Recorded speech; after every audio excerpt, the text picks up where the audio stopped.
The curse awakens. The map spread across the war room table like open wounds, red marks indicating enemy positions, blue for allied territories, black where the fighting had turned the earth to blood and ash.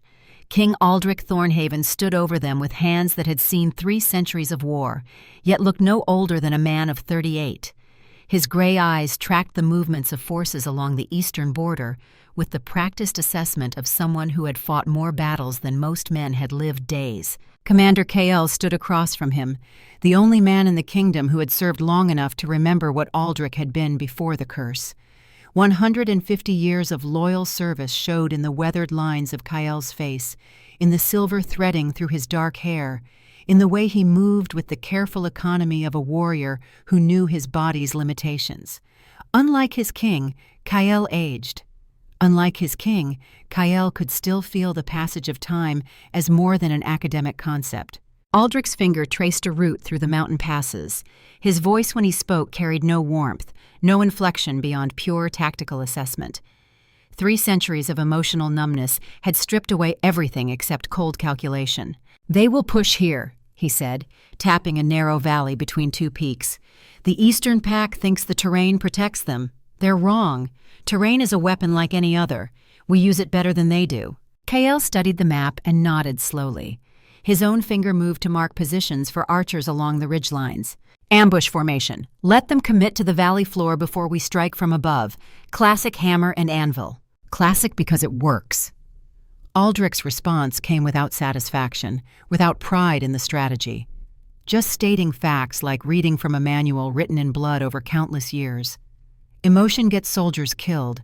Hesitation, mercy, attachment. 3 centuries of war taught me that single truth. We remove emotion. We survive. Kael's jaw tightened fractionally, a tell that Aldric recognized, even if he could not fully comprehend the emotion behind it.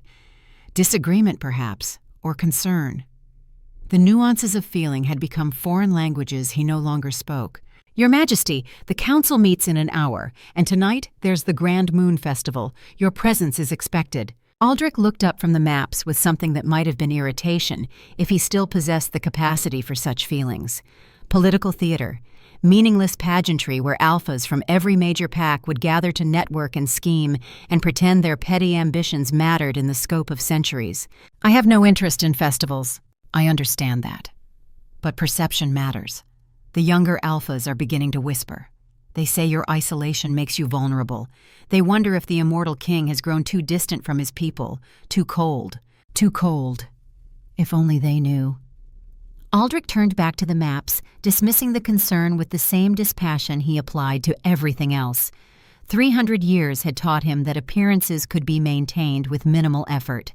Show up, display power, remind them why challenging the Alpha King was suicide, then return to the only things that mattered anymore: territory, security, survival. The Eastern Offensive takes priority. The Eastern Offensive can wait one evening. Kael's voice carried the careful firmness of someone who had earned the right to push back. "Your Majesty, I've served you for a century and a half. I've watched you turn from a man into a monument. If you want loyalty from your packs, you need to remind them occasionally that you're not just a legend, you're their king." Aldric studied his commander. Kael's eyes held something that the king could recognize even if he could not name it. Worry, maybe, or the determination of friendship that had somehow survived 3 lifetimes. The curse had taken Aldric's ability to feel the mate bond, but it had not erased all connection. Kael had become something like a brother in the long years, the only constant in centuries of change. "Fine, I'll attend the festival, but I won't linger." Relief flickered across Kael's features before he schooled them back to professional neutrality. "That's all I ask, Your Majesty." After Kael departed, Aldric remained in the war room, surrounded by maps and memories he could not quite touch. The sun tracked across the sky outside while he stood motionless, a statue in a kingdom that sometimes forgot its king still drew breath. Time had lost meaning when you had too much of it, when every day blurred into the next with the same gray consistency of fog over frozen ground. The throne room held the day's petitioners and problems. Aldric sat in the high seat, a crown of forged swords resting on his head. not ornamental, real weapons taken from those who had challenged his rule and lost, blades melted and reforged into the symbol of absolute authority. He wore the deaths of his enemies like other kings wore gold. A young soldier knelt before him, Marcus, barely 20 years old, with idealism still bright in his eyes, the kind of dangerous light that got good wolves killed. The boy had been brought before the throne for showing mercy to an enemy scout during a border skirmish. Let the wounded wolf retreat instead of finishing him, a decision born from compassion, a mistake that could cost lives. Aldric regarded him without sympathy, without anger, just cold assessment of a problem that needed correction. You spared him. The young soldier kept his head bowed, but his voice carried conviction. Young and stupid enough to think principles mattered more than survival. He was injured, Your Majesty, no threat. Killing him would have been murder. Killing him would have been strategic. Aldric's voice echoed through the stone chamber with the finality of a closing tomb. He returns to his pack with tales of your weakness. Next time they attack, they aim for you first. You painted a target on your back with your compassion. But Your Majesty, surely there's honor in mercy. Surely showing humanity makes us better than those who would kill without thought. We fight to protect, not to become monsters. Aldric rose from the throne. 6 feet and 4 inches of immortal power descended the 3 stone steps slowly, letting his presence fill the space between them, letting the weight of 3 centuries press down on this boy who thought he understood war after a handful of skirmishes. Honor. He spoke the word like tasting poison. Honor died with the last king who believed in it. I rule through strength, through fear, through the absolute certainty that crossing me means death, not because I'm cruel, because it keeps you alive. The young soldier's eyes widened, beginning to understand that this was not a debate, not a discussion, a lesson written in consequences. Your Majesty, I only thought that compassion could be part of our strength, that we could be warriors and still retain our humanity, that we fight for something more than just survival. Aldric stopped inches from the kneeling boy, looked down at that upturned face still clinging to beliefs the world would beat out of him soon enough. Thinking is dangerous. Feeling is fatal. You want to survive in this kingdom? You learn to make the hard choices. You learn that sentiment is a luxury we cannot afford. You learn that every soft moment creates openings for those who have no softness in them. He signaled to Commander Kael, who stood at attention by the chamber doors. 10 lashes, public square. Let it be a reminder that mercy is weakness and weakness is death. The young soldier's face crumbled, but he did not protest. Smart enough for that, at least. Guards moved forward to escort him out, while Aldric returned to his throne. Above the seat, words carved into stone 300 years ago still read clear. Strength eternal, heart of ice, kingdom of ash. His father's motto, the legacy Aldric had inherited, along with the crown and the curse. As the throne room emptied, Kael approached with the careful step of someone about to deliver unwelcome news. The festival, Your Majesty. We should depart within the hour to arrive on time. Aldric nodded, rose from the throne that had been his prison and his power for longer than most kingdoms had existed, removed the crown of swords and set it aside. For a moment he was just a man in an empty room. Then the moment passed, and he was once again the Hollow King, the immortal ruler whose heart had turned to stone the day his first mate died. The nightmares always came at 3 a.m, precise as clockwork, consistent as the rising sun. For 300 years, Aldric woke at that exact hour to the same vision playing behind his eyes with perfect, terrible clarity. The birthing chamber, stone walls running red with blood, Elena screaming, her voice raw with agony that seemed to go on forever. Healers moving with desperate efficiency, their faces grim with knowledge they could not speak. The baby was coming wrong, the labor too hard, the choice already made before he even understood it was being offered. Save the heir or save the queen. They chose without asking him. Protocol dictated the succession mattered more than the woman who carried it. He heard his own voice from 3 centuries ago shouting at them, begging, ordering, threatening. Save her! Forget the child, save her! But they would not listen, could not listen. Bound by laws and traditions older than stone, the baby came first in their hierarchy of importance, the bloodline over the individual, the kingdom over the heart. Elena's hand found his, her grip weak, skin pale as moonlight on water. She was dying, and she knew it, and somehow she still thought of others before herself. Santiago. The name she called him, the one only she ever used, his true name before he became simply the king. "Don't be angry with them. They're doing their best. Promise me. Promise me you'll love." But she never finished. Her hand went slack in his. The light left her eyes like stars falling from the sky. The world ended in that moment. Everything that mattered died with her. The baby cried, a girl, pink and screaming and alive. Elena was not. In the nightmare, Aldric relived what came after. The grief that turned to rage, the rage that turned to massacre. Everyone he blamed, every healer who chose the baby over his mate, every advisor who wrote the protocols, every elder who enforced the traditions. He killed them all in a frenzy of anguish that painted the castle walls with blood. And when the witch, whose sister died in that purge, spoke her curse with her final breath, he barely heard the words over the roaring in his ears. "You will live forever, but never feel the mate bond again. You will rule, but never love. You will have power, but never peace." Aldric woke, gasping, hands clutching sheets that were soaked with sweat, his heart pounding in a chest that had not felt real emotion in 3 centuries. The phantom pain of the nightmare cut through even the curse's numbness, sharp enough to remind him what agony felt like, what loss tasted like when it destroyed everything you thought you were. He sat up in the darkness of his chambers, ran shaking hands through hair that was still dark despite the centuries. His body frozen at 38 years old by the curse, never aging, never dying, never truly living. The mirror on the far wall reflected a stranger. Gray eyes that once held warmth now looked like winter storms, cold and merciless and empty of everything except calculation.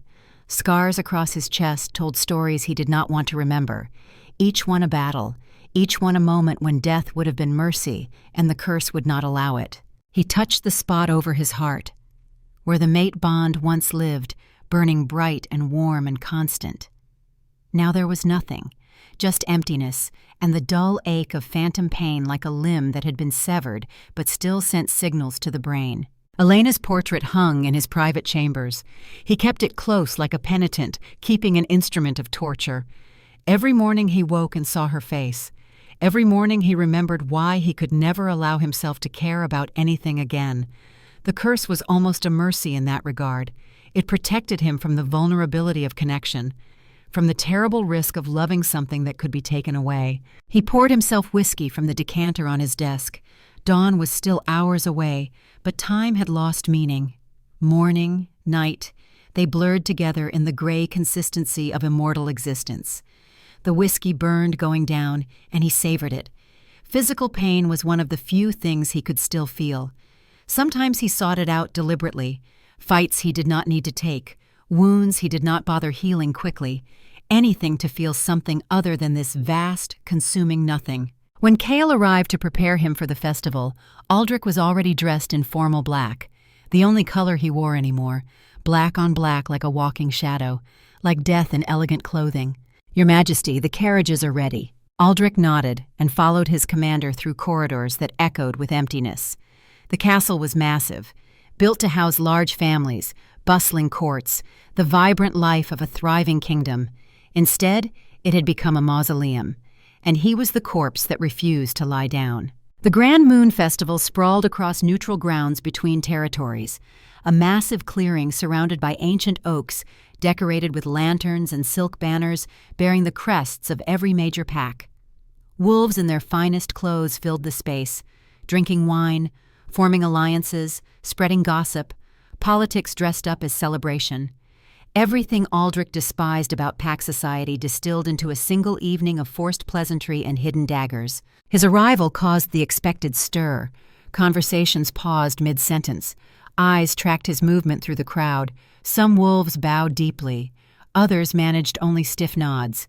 Fear and respect were hard to distinguish, and Aldric did not particularly care which he inspired. Both served the same purpose.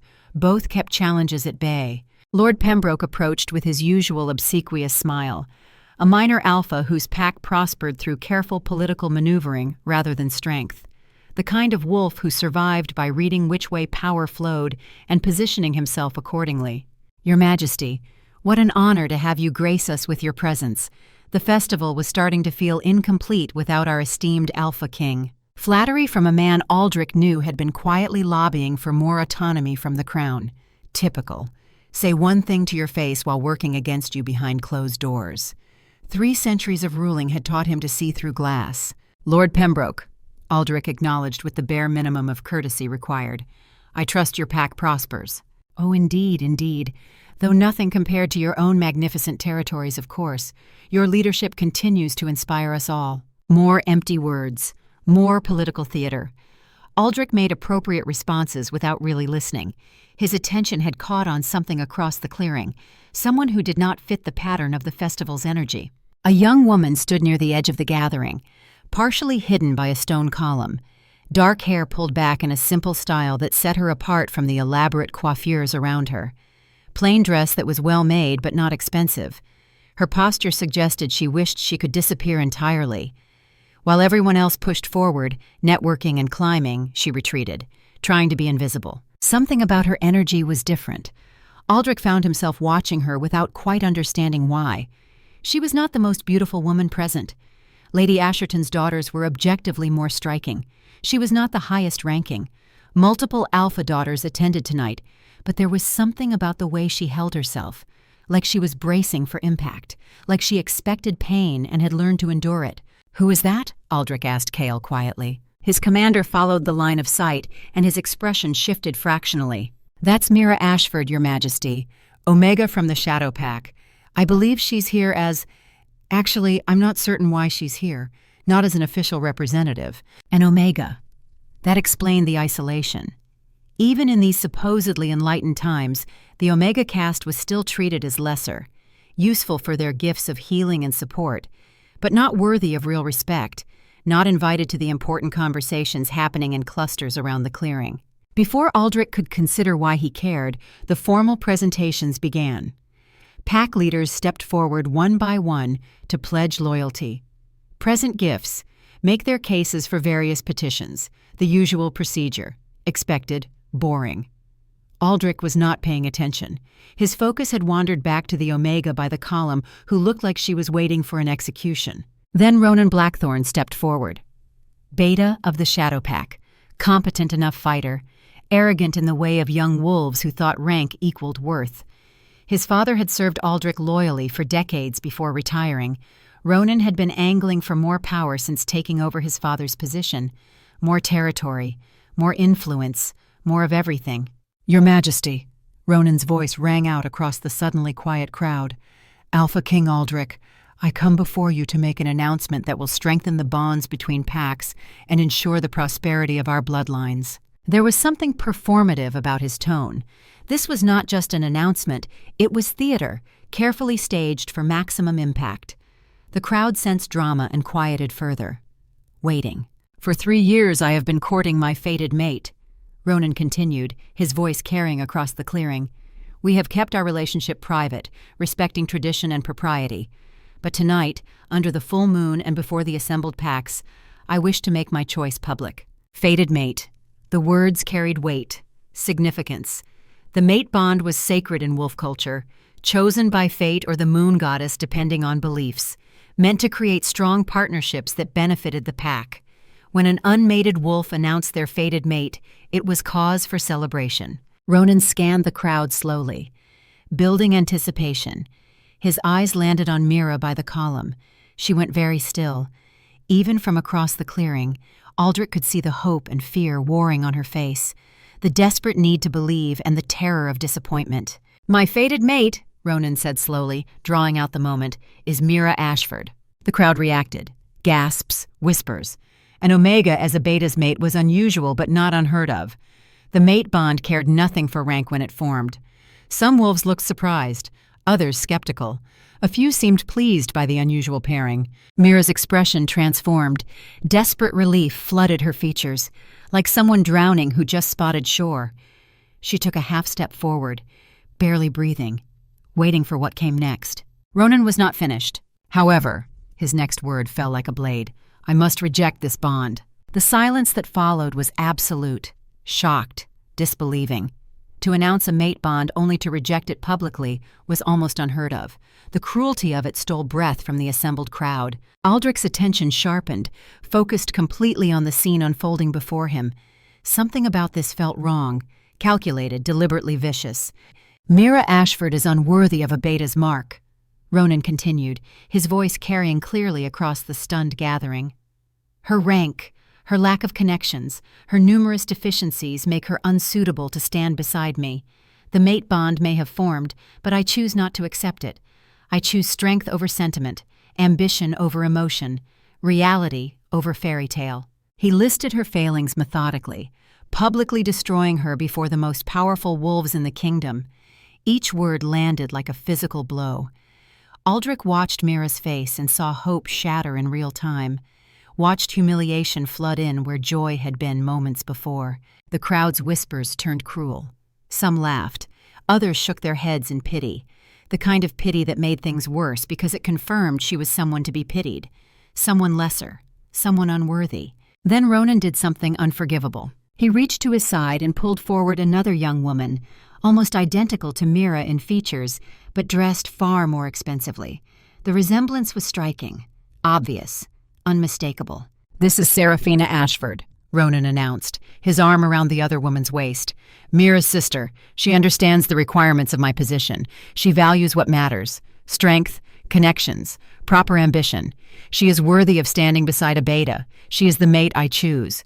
Before the Alpha King, before every major pack leader in the kingdom, before his rejected fated mate and her own sister, Ronan pulled Serafina into his arms and kissed her deeply, possessively, making his choice unmistakably clear. Serafina kissed him back without hesitation.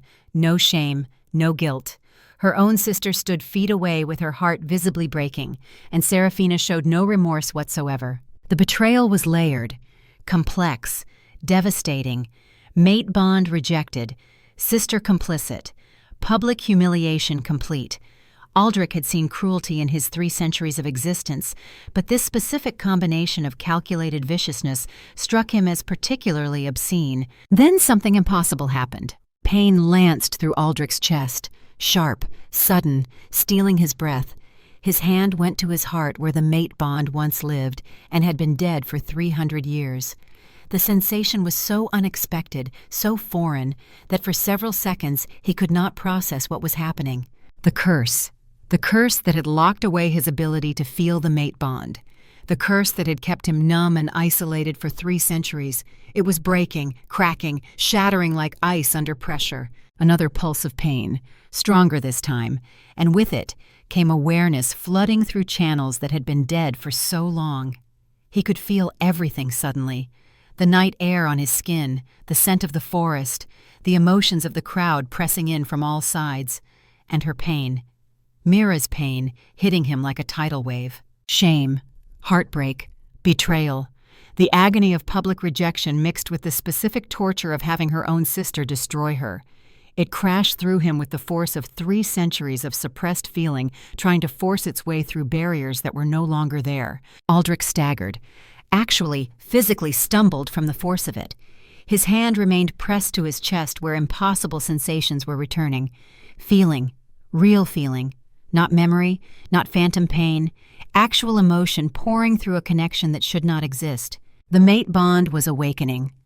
After 300 years of cursed emptiness, it was coming back to life. And it was connecting him to the woman whose heart was breaking 30 feet away. Mira was his mate. The curse had broken. And he had absolutely no idea what to do with this revelation, except feel everything he had been hiding from for 3 centuries. All at once, overwhelming, terrifying, utterly consuming. Cale was at his side instantly, his commander's voice low and urgent, though Aldric barely heard the words over the roaring in his ears. "Your Majesty, are you all right? What's happening?" Aldric could not answer, could not speak. The bond was screaming through him now, Mira's emotions and his own tangling together until he could not tell where one ended and the other began. Through the connection, he felt her singular thought crystallizing from the chaos. "Get away, just get away!" And underneath that, darker and more dangerous. "Make it stop. Please make it stop. The pain, the humiliation, all of it. Just make it stop." She was thinking about the cliff, the one beyond the festival grounds where the drop was steep and the rocks were sharp, and the pain would finally end. Aldric knew this with absolute certainty through the bond. Knew it like he knew his own name. She was going to run, and she was going to jump, and she was going to die. His body moved before his mind caught up, before he could think, before he could question. 3 centuries of rigid control shattered by the desperate need to reach her before she reached that cliff. He was moving through the crowd, ignoring startled looks and attempts at conversation, following the pull of the bond like a rope around his heart, dragging him forward. She had already left the clearing, already running into the darkness beyond the lantern light, moving fast, driven by the kind of desperation that lent strength to exhausted limbs. Aldric was faster. 300 years of predatory instinct and immortal power made him supernaturally quick when he needed to be. He tracked her through the forest not by sight, but by the bond screaming her location, her terror, her pain, her determined intent to end it all. He found her at the cliff edge exactly where he feared, standing too close to the drop, looking down at the rocks far below. The moon illuminated her from behind, turning her into a silhouette against the night sky. Her hands were shaking, her breath coming in hitching sobs. She was seconds away from stepping forward. "Don't!" His voice cut through the night, hard, commanding, leaving no room for argument. She spun around, startled, nearly lost her balance. Aldric moved without thinking, closed the distance in 3 long strides, and pulled her back from the edge, away from death, away from the ending she had been seeking. The moment he touched her, skin to skin, the bond surged, amplified by physical contact. Her pain became his pain. His panic became her panic. The desperate need to keep her safe overwhelmed everything else. He held her against his chest and felt her heart racing, felt her trembling, felt every ounce of her anguish pouring through the connection between them. She tried to pull away, but his grip was iron, not cruel, not painful, just absolutely unyielding. "Let me go." "No." The single word contained 3 centuries of loneliness finally finding an end, of numbness giving way to feeling, of a curse breaking at the worst possible moment for everyone involved. "You don't understand. I can't do this. The shame, the humiliation. Everyone watched him reject me, choose my sister. Having to live knowing that everyone saw me be destroyed like that. I just want it to stop. Please let me make it stop." She was crying now, great heaving sobs that shook her entire body. Aldric held her and tried to push calm through the bond, tried to soothe the panic even though he barely understood how the connection worked after 3 centuries without it. "I understand more than you know." The word surprised him. When had he last offered real comfort instead of cold platitudes? She looked up at him for the first time, really looked. Her eyes were red from crying, but they focused on his face with growing awareness, recognition dawning. Alpha King. Even in her devastation, she recognized rank. It should have pleased him, the automatic deference, the respect born from fear. Instead, it made him angry in a way he had not felt in 300 years. She should not have to bow, should not have to recognize hierarchy. She was in pain, and none of the political structures mattered when someone was hurting this badly. "I'm not just a title." He had not meant to say that either. The words came from somewhere deeper, some part of him that the curse had locked away and was now breaking free in fragments. Why would the Alpha King care if one worthless Omega lives or dies? Her question was bitter, self-loathing, born from years of being told she was lesser, that her value was limited by the rank she was born to. The word worthless triggered something savage in him. She was not worthless. She was his mate. The bond screamed it. Fate had chosen her, and everything in him roared against anyone who would make her believe she had no value. "You're not worthless." The words came out fiercer than he intended, more emotion bleeding through than he had shown in 3 centuries. She stared at him with confusion, and the first fragile hint of something that might become hope if given time and safety to grow. He pulled her away from the cliff edge, put distance between her and the drop, between her and the ending she had been seeking. Through the bond he felt her exhaustion, her pain, her desperate need for all of it to stop hurting. Aldric did the only thing he could think of. He wrapped calm around her through the connection, pushed strength into her, tried to show her without words that she was not alone, that someone saw her pain and refused to let her drown in it. She sagged against him, too tired to fight, too broken to run. He held her and wondered what the hell he was supposed to do now that the curse had chosen this moment to break. this woman to connect with, this impossible situation to navigate. Kael appeared from the darkness.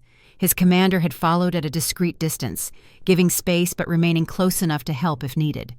He took one look at them, and his expression shifted to something that might have been understanding if Aldric could still read emotions accurately. "Your Majesty, should I call for the healers?" "No, bring her back to the festival. Keep her with you while I deal with Ronan Blackthorn." Kael's eyes widened fractionally. He knew that tone.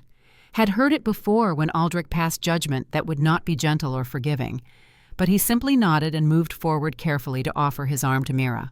"Miss Ashford, if you'll come with me, you're safe now. I promise you that." She looked between them, still processing, still trying to understand why the Alpha King himself had chased her into the darkness and pulled her back from the edge. Through the bond, Aldric felt her confusion, her exhaustion, her fragile emergence from the pit of despair she had been drowning in. She took Kael's arm after a long moment, let him guide her back toward the festival lights, but she looked back at Aldric once before disappearing into the trees. Her eyes held questions he did not know how to answer. Aldric stood alone at the cliff edge and tried to process what had just happened. The curse that had defined him for 300 years had shattered. The mate bond he thought he would never feel again had awakened with explosive force, and it had connected him to a woman who had been seconds away from ending her life. He touched his chest again, the spot where the bond now lived. It pulsed with awareness of her. Even at a distance he could feel Mira's emotions, her confusion giving way to exhaustion, her pain dulling to a manageable ache, her gratitude mixing with suspicion about his motives. 300 years of carefully maintained control had just been obliterated in minutes. Everything he thought he knew about himself had been proven wrong. The curse was not eternal, the numbness was not permanent. And fate apparently had a cruel sense of humor, choosing this moment and this woman to force him back into the world of feeling. He had absolutely no idea what to do with any of it. But first he needed to deal with Ronan Blackthorn, the beta who had just made the fatal mistake of publicly destroying what belonged to the Alpha King. When Aldric returned to the festival, his expression promised violence. The crowd parted before him like water before a blade. Conversations died mid-word. Wolves stepped back instinctively. They could not see the mate bond, but they could see the cold rage in their king's eyes, the promise of consequences that would not be gentle or quick. Ronan stood near the center of the gathering, Seraphina still on his arm, accepting congratulations from wolves too stupid or too ambitious to see the trap they were walking into. He saw Aldric approaching and had the audacity to smile, to bow with just enough depth to avoid insult while making his lack of real respect clear. "Your Majesty, I hope my announcement met with your approval. Forming strong alliances through carefully chosen bonds strengthens the entire kingdom." Aldric stopped 10 feet from him. Let the silence stretch. Let the tension build. He had learned long ago that silence could be more terrifying than threats when wielded properly. "Ronan Blackthorn, step forward." The beta's smile faltered slightly, but he released Seraphina and moved to stand before the Alpha King, close enough now to see that something had changed, that the cold distance Aldric usually maintained had been replaced by something far more dangerous. "Explain to me the tradition of the mate bond in our culture." Ronan blinked, confused by the question. It seemed too simple, too straightforward. There had to be a trap, but he could not see where it was. "The mate bond It's a sacred connection between wolves, Your Majesty, chosen by fate, or by the moon goddess depending on beliefs. It's meant to create strong partnerships that benefit the pack." Sacred, chosen by fate, meant to create strong partnerships.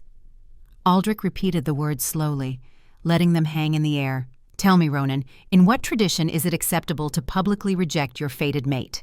The beta's face went pale, beginning to understand that this was not a casual question. Not political maneuvering. Something else entirely. Something more personal and infinitely more dangerous. "Your Majesty, I was merely exercising my right to choose." "Your right to choose ended the moment the mate bond formed." Aldric's voice dropped to something lethal, quiet but carrying clearly across the silent crowd.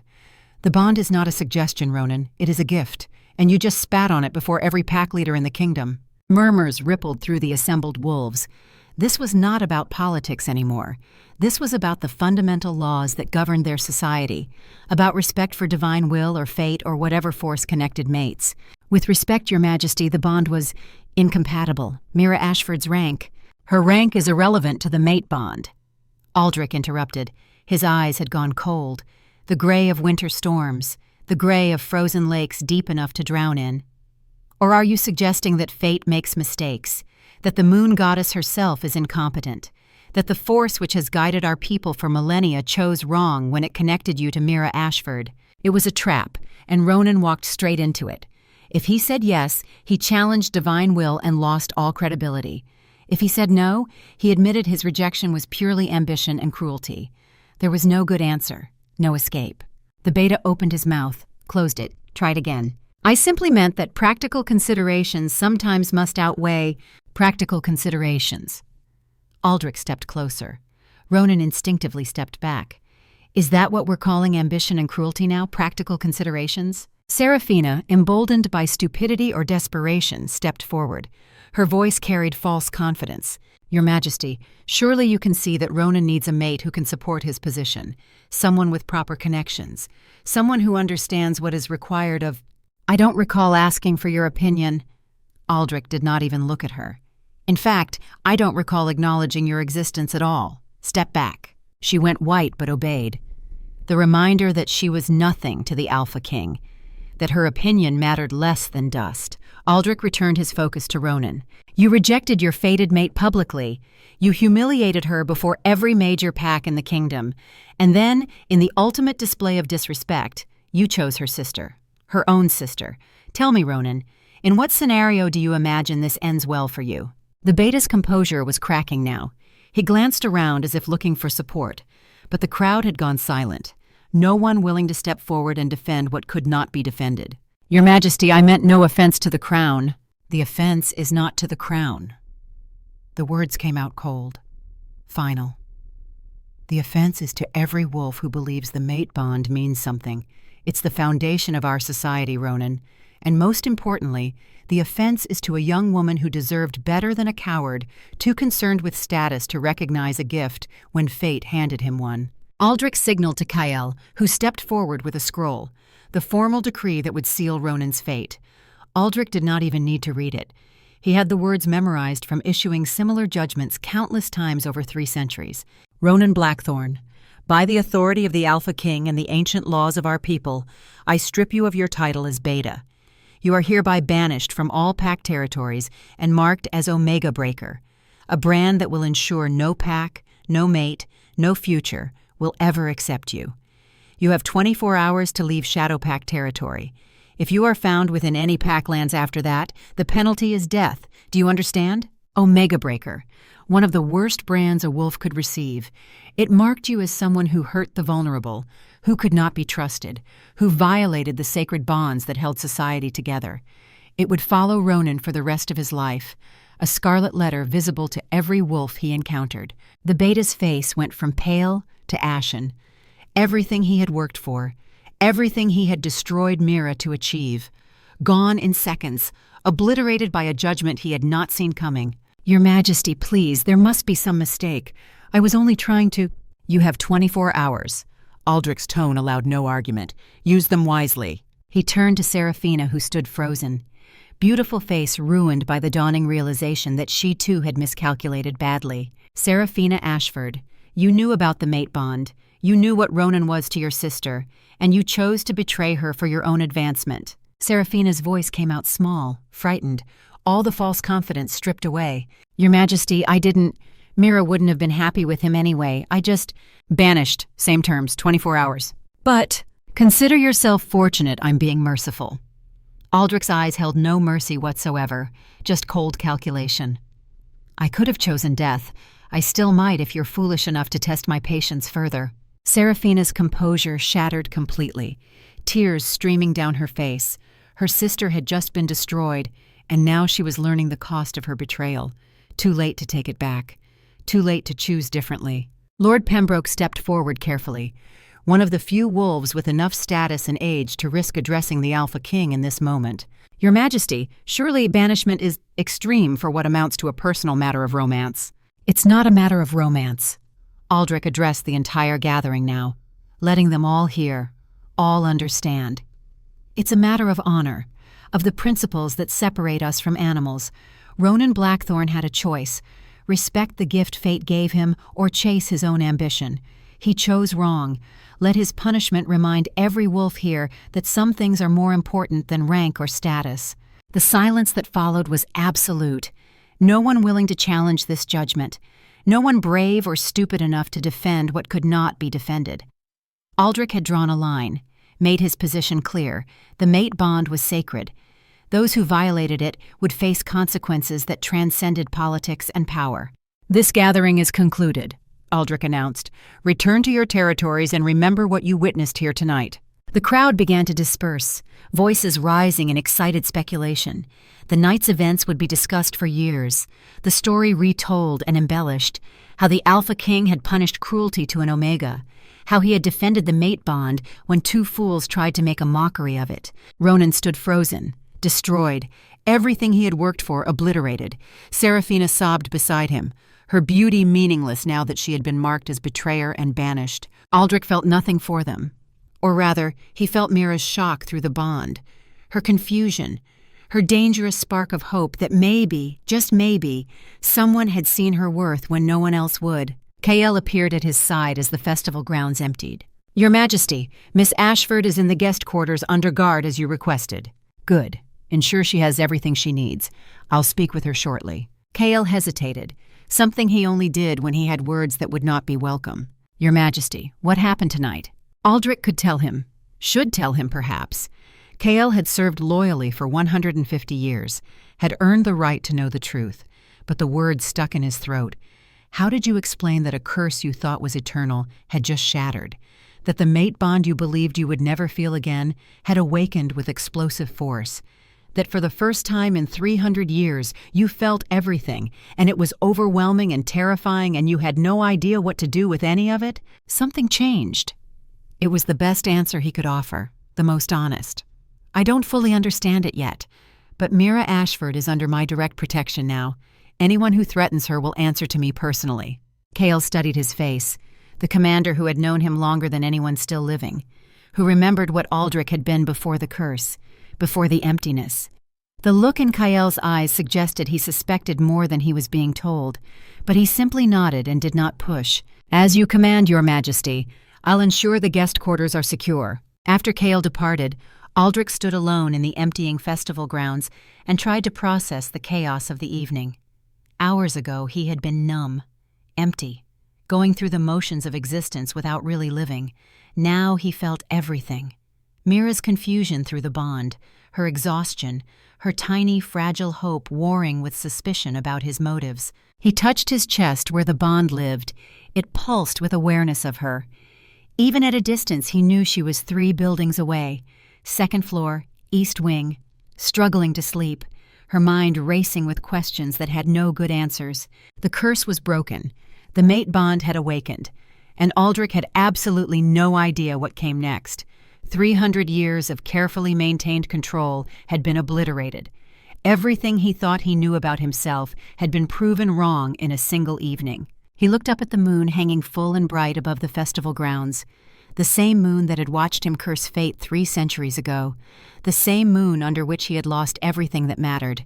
Now it seemed to be laughing at him, offering him a second chance he had never asked for and did not know how to accept. Mira Ashford was his mate.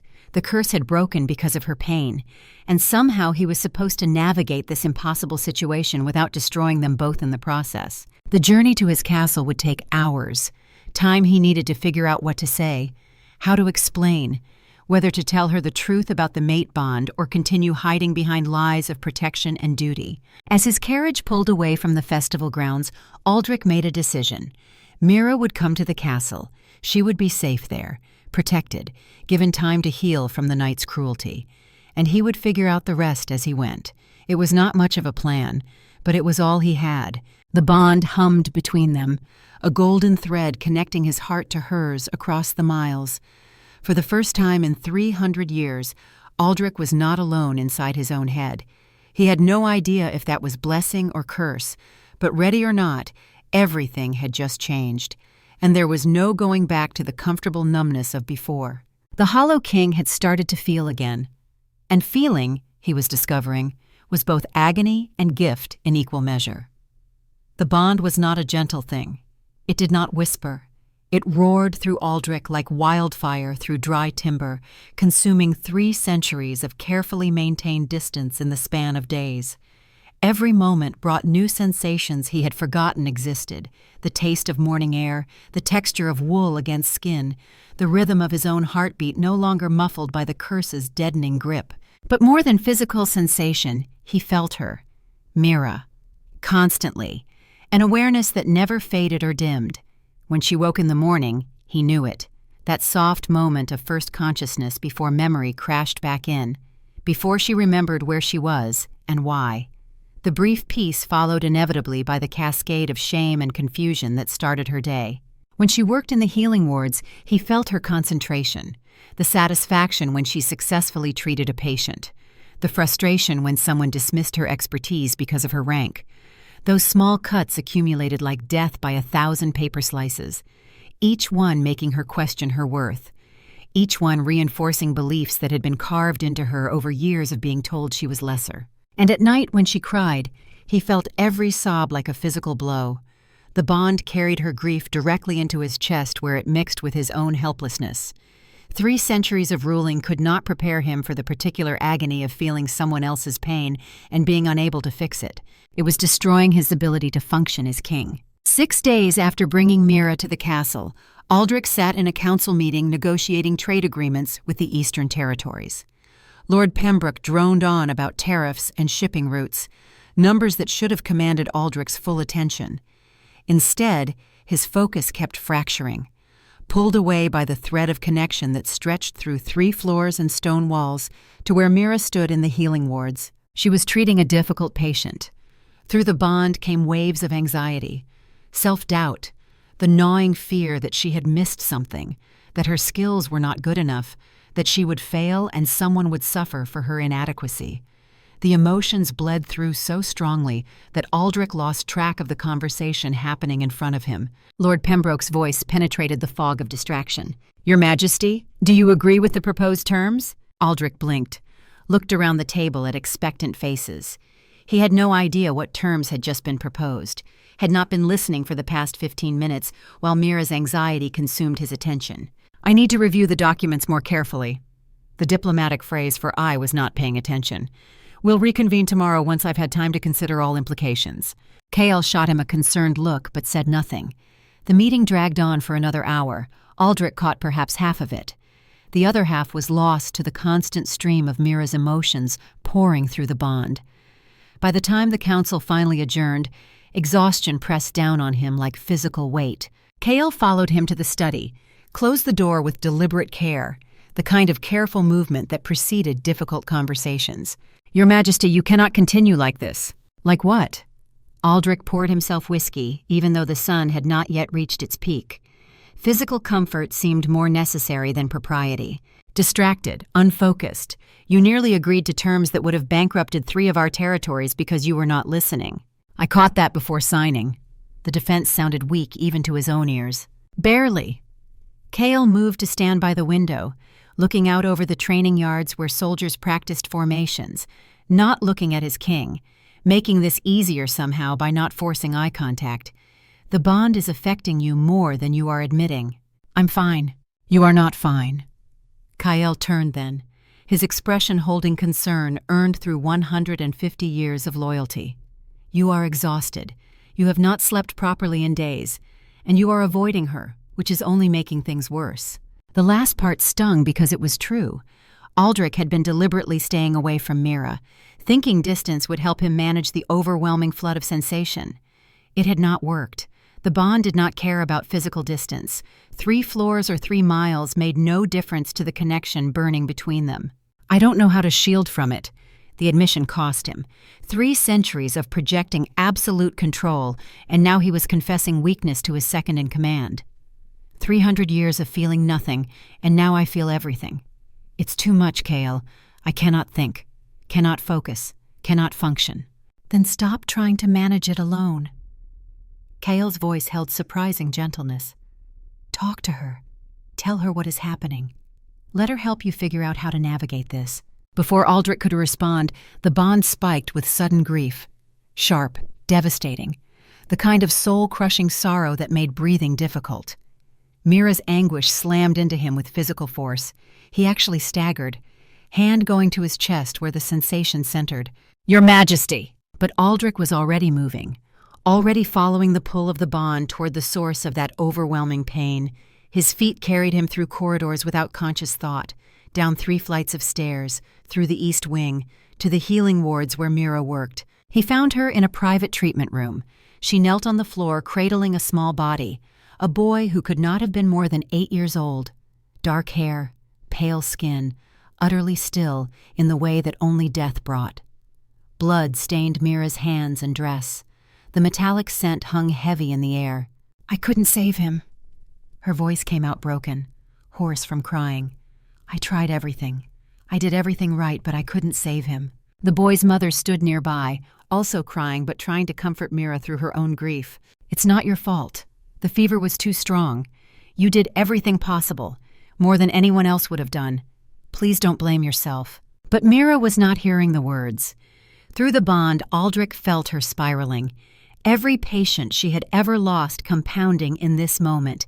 Every failure magnified by guilt and self-recrimination. She was drowning in it, suffocating under the weight of responsibility she had placed on her own shoulders. Aldric approached carefully, not wanting to startle her. His voice when he spoke was gentler than he remembered it could be. "Mira." She looked up, tears streaming down her face, anguish written in every line of her body. Through the bond he felt the edges of her thoughts, chaotic, desperate, convinced she had failed, that she was not good enough, that this child's death proved every cruel thing anyone had ever said about her worth. "I couldn't save him, Aldric. He was just a little boy and I couldn't. There must have been something I missed, some treatment I should have tried, some way to—" "No." He moved closer, knelt beside her so they were at eye level. "You did everything possible. Sometimes everything is not enough. That doesn't make you a failure, it makes you human.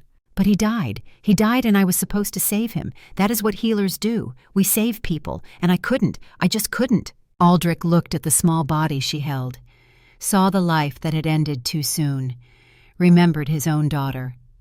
3 hours of existence before death claimed her too.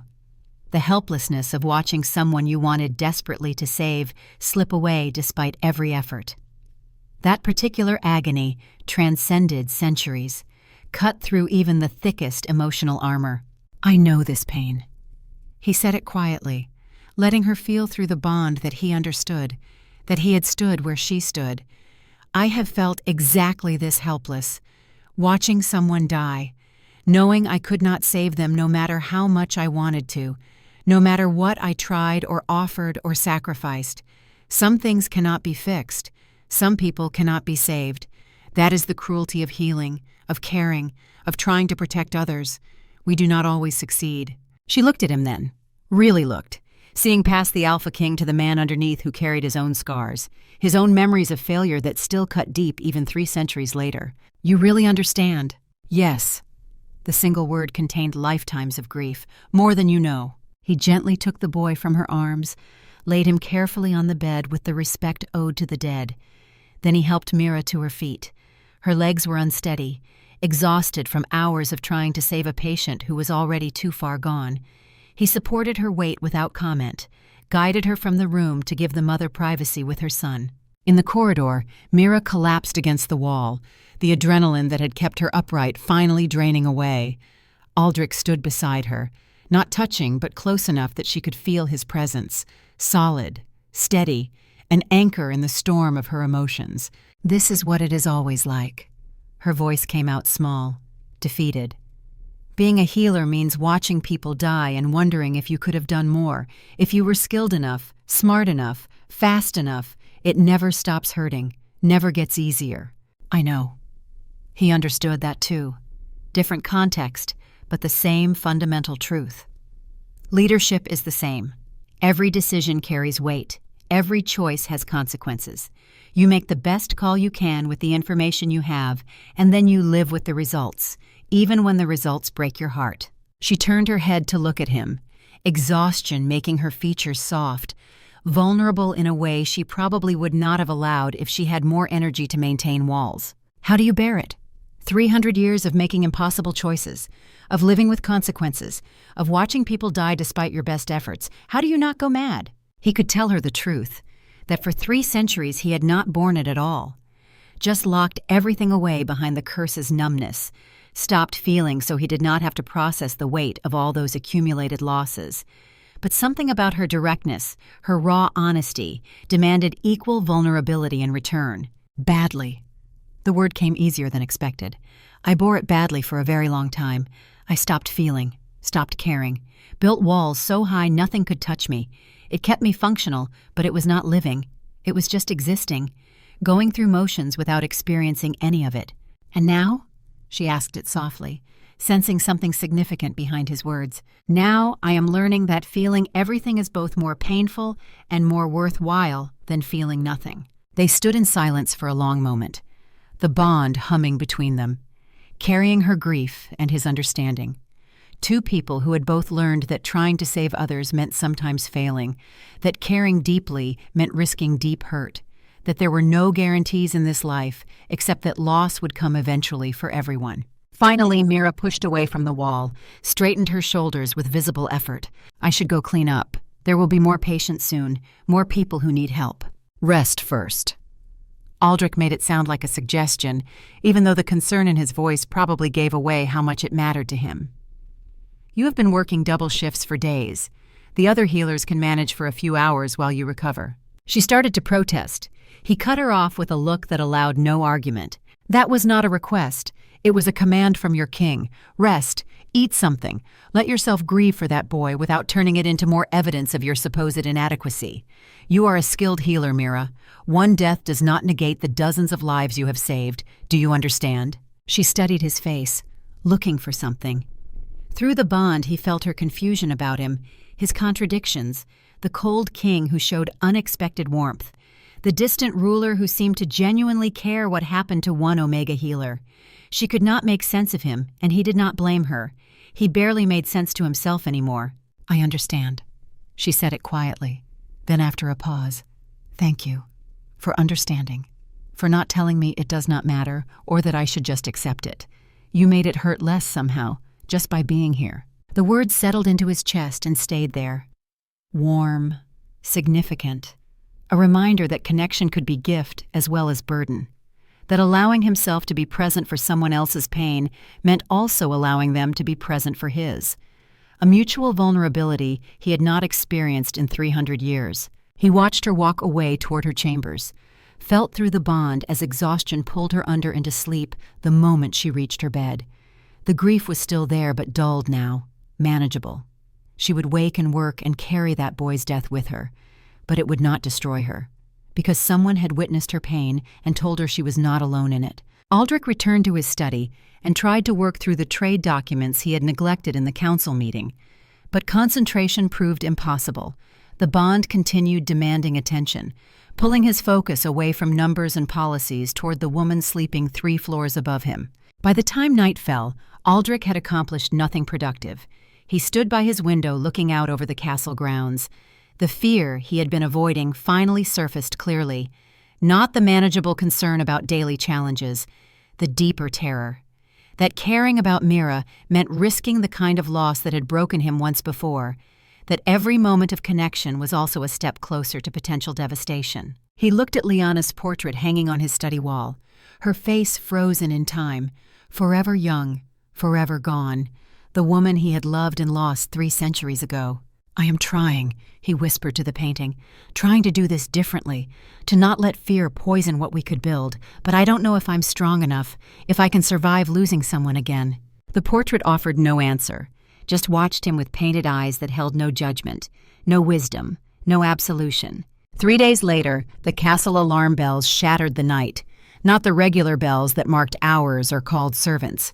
The breach alarm, the specific pattern that meant the castle's outer defenses had been penetrated, that enemies were inside the walls, that everyone's life was in immediate danger. Aldric was in his study when the first bell rang.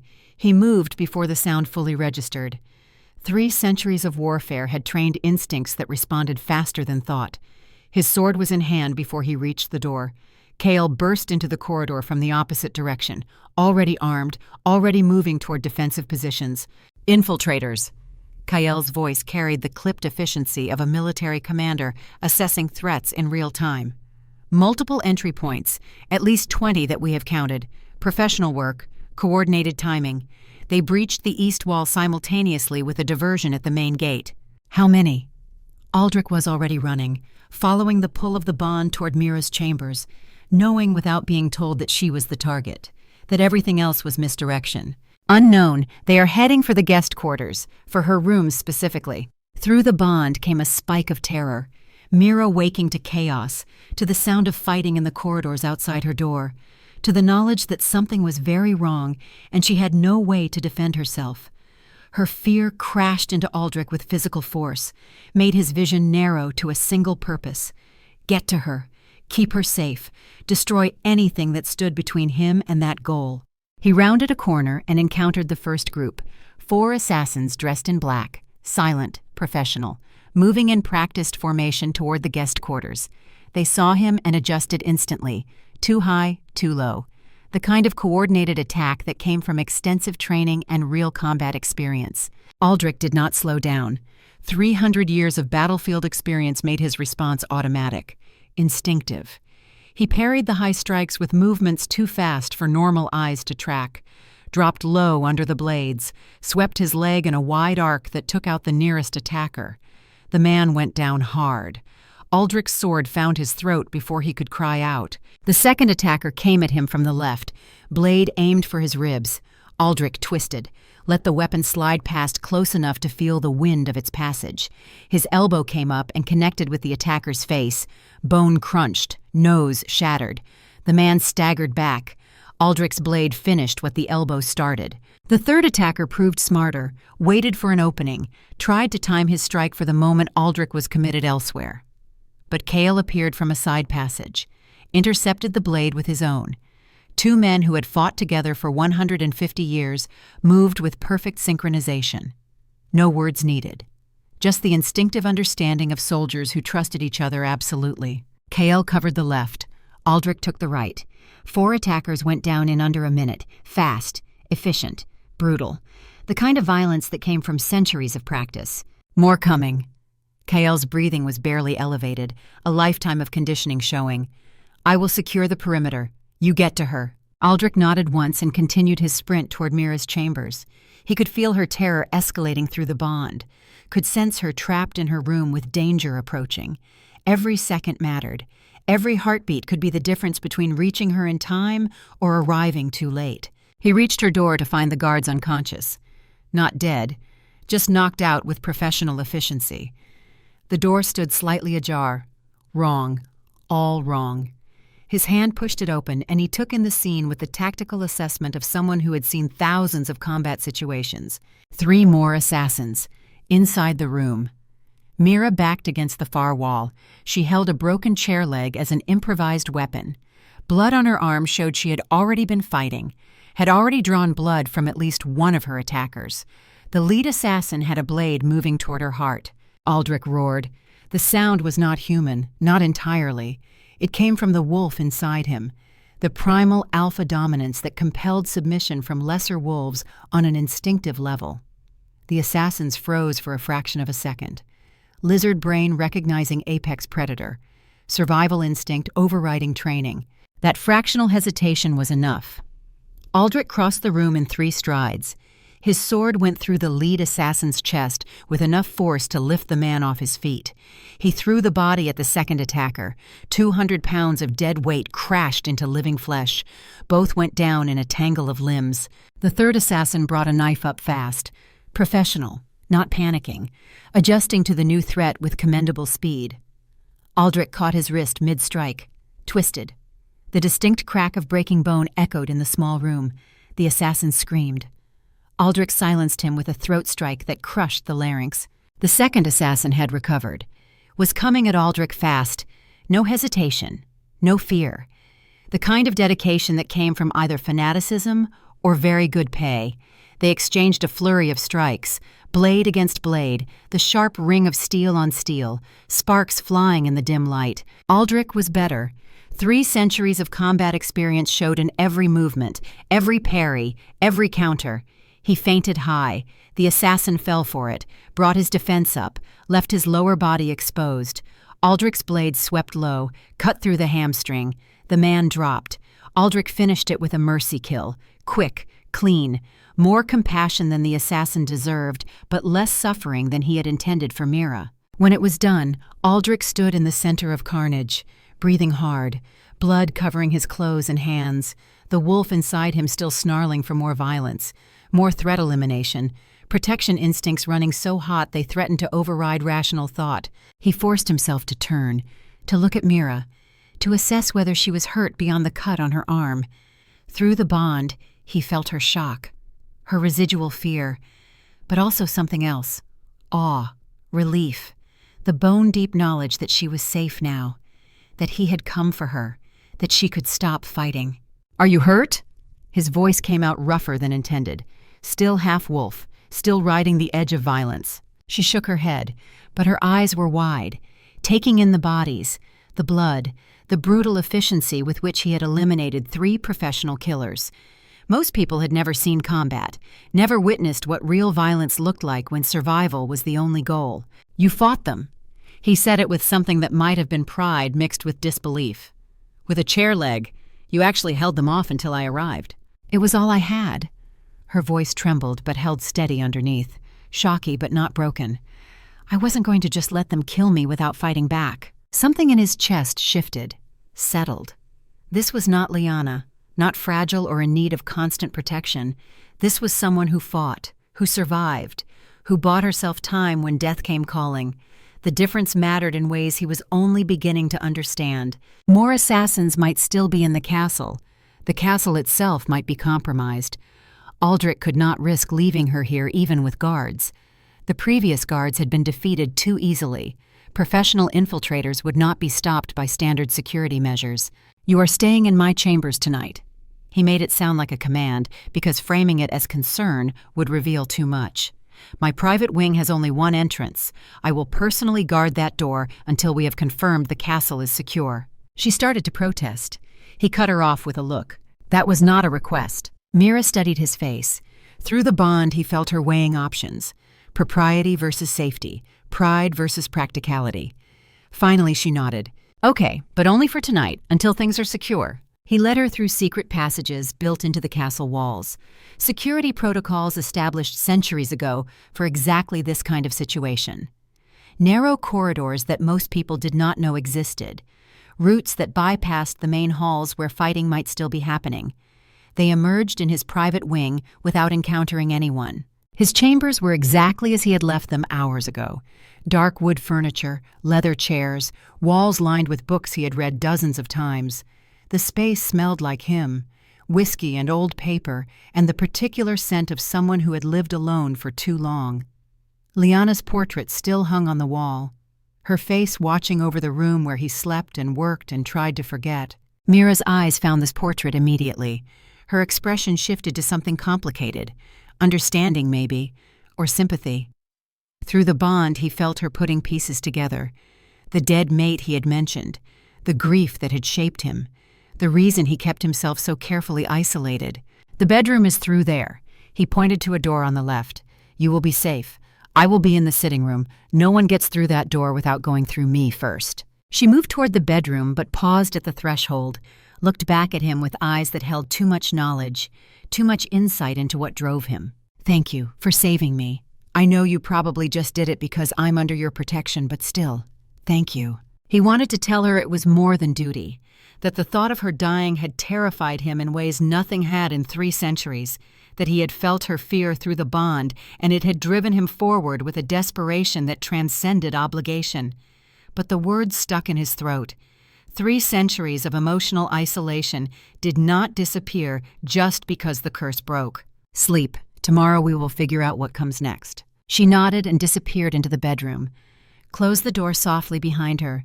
Through the bond, he felt her exhaustion pulling her under, the adrenaline crash that followed near-death experiences, her mind trying to process everything that had happened: the attack, his rescue, the brutal efficiency with which he had killed 3 men in front of her.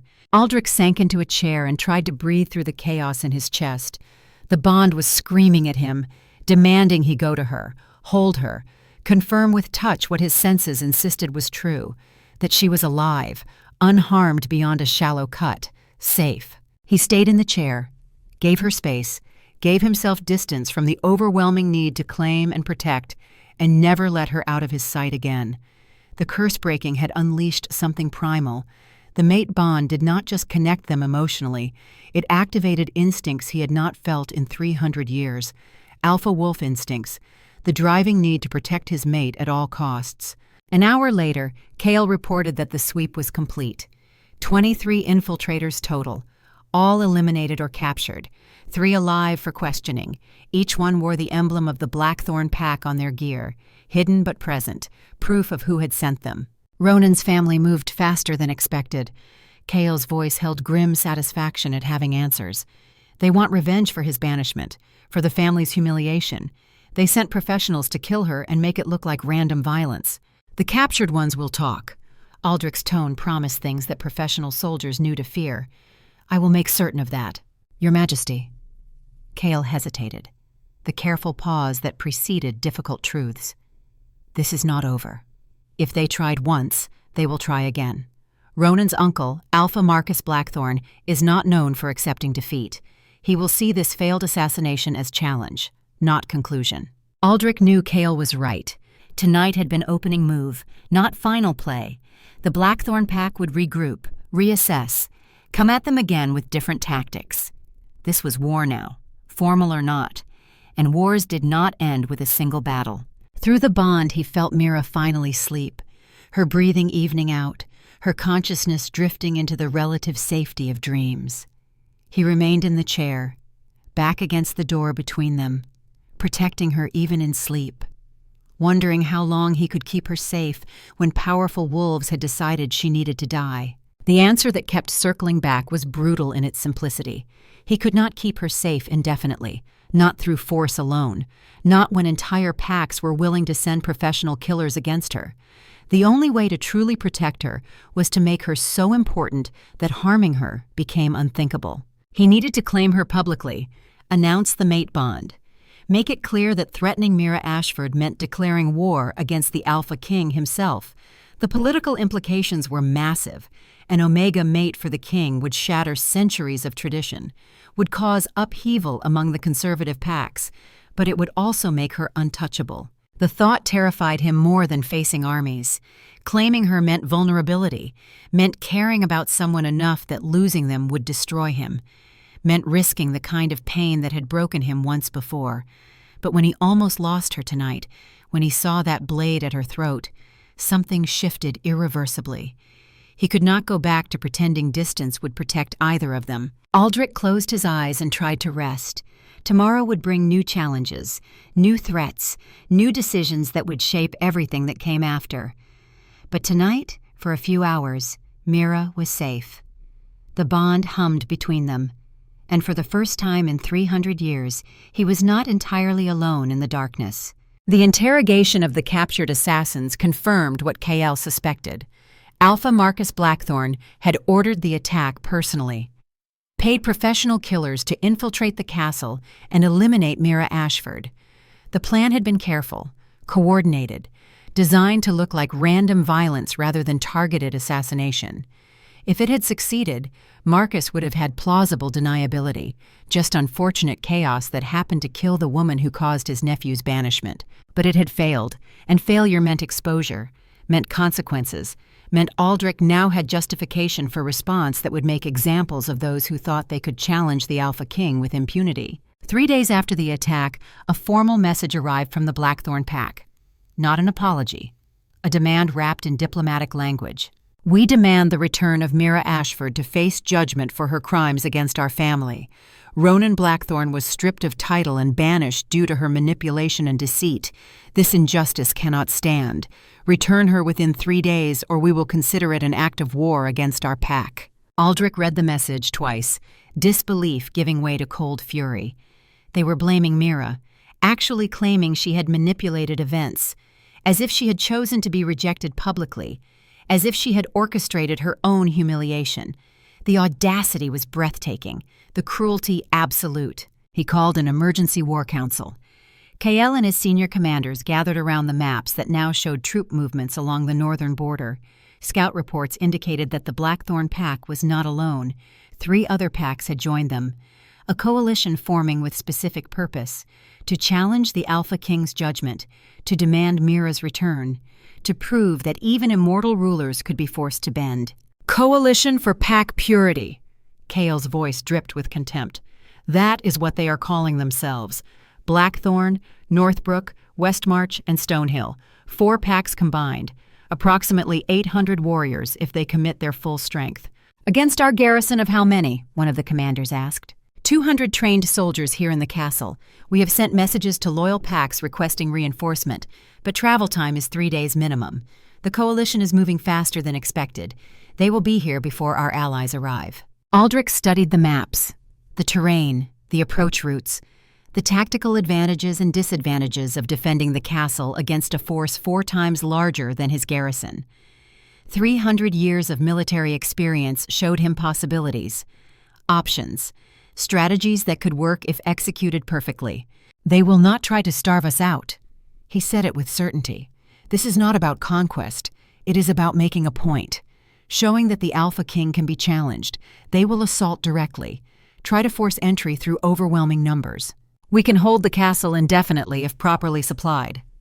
Kael traced defensive positions on the map. High ground, fortified walls, limited approach routes. The eastern wall is our weak point, but we can reinforce it before they arrive. They know that. Aldric's finger moved to the Valley Road approach. They will split their forces. Main assault at the gate to draw our attention. Simultaneous attack on the east wall where defenses are weaker. Possibly a small infiltration team at the west postern to create chaos inside if they can breach it. The commanders nodded. It was the obvious strategy, the one Aldric would use if their positions were reversed. Multiple simultaneous threats forcing the defenders to divide their already limited forces. We cannot simply wait and defend. Another commander spoke up. Even if we hold them off initially, a siege lasting weeks will demoralize our people, make us look weak. Other packs will question whether the Alpha King can protect those under his authority. Then we do not wait. Aldric's decision crystallized as he spoke. We hit them first, before they reach the castle, while they are moving through terrain that favors ambush over organized assault. Kael's eyes lit with understanding. The valley approach, narrow, steep sides, perfect for trap. Exactly. We send a strike force, 50 of our best riders, hit them while they are committed to the narrow ground, archers on the ridges, cavalry charge from behind once they are in the kill zone, inflict maximum casualties and fall back before they can organize proper response, force them to arrive at our walls already bloodied and demoralized. The plan took shape quickly, refined by men who had spent lifetimes studying warfare. Kael would lead the strike force, the best warriors, mounted on the fastest horses. Their mission was harassment, not decisive victory. Delay the coalition's advance, inflict casualties, create doubt about whether this war was worth the cost. While the commanders finalized tactical details, Aldric felt Mira approaching through the bond, her curiosity mixing with anxiety. She had heard about the coalition's ultimatum, knew that 800 warriors were marching toward the castle because of her. The guilt she felt bled through their connection. Sharp, acidic, the belief that she was causing suffering, that people would die because of her existence. She appeared in the doorway of the war room. The commanders looked up in surprise. Women did not typically attend military councils, especially not Omega women. But Aldric had stopped caring about typical protocols days ago. Everything had already shattered. Might as well let the pieces fall where they would. You are not going. Mira said it directly to Aldric. No preamble, no diplomatic softening, just flat statement of fact. Mira, this is not... You are not going because of me. She stepped into the room, ignored the shocked looks from commanders who had never seen anyone interrupt the Alpha King. They are coming for me. You are planning to attack them because they threatened me, and you are thinking about leading that attack personally. I can feel it through the bond, the rage, the need to personally destroy everyone who has tried to hurt me. But if you go and get yourself killed, what happens to me then? I am captured anyway, and you are dead. That helps no one." The bond betrayed him, revealed what he had not yet admitted even to himself. That part of him wanted to lead the strike force, wanted to personally face down the wolves threatening his mate, wanted to eliminate the threat with his own hands because rage and fear were demanding blood payment. Chaol intervened before Aldric could respond, his voice careful but firm. "She is right, Your Majesty. Your place is here, in the castle, commanding the overall defense. I lead the ambush. I have done it 100 times. You trust me with this." Aldric wanted to argue. The wolf inside him snarled at the thought of staying behind while others fought his battles. But the logical part of his mind knew they were both right. He was reacting emotionally, letting the mate bond override tactical sense.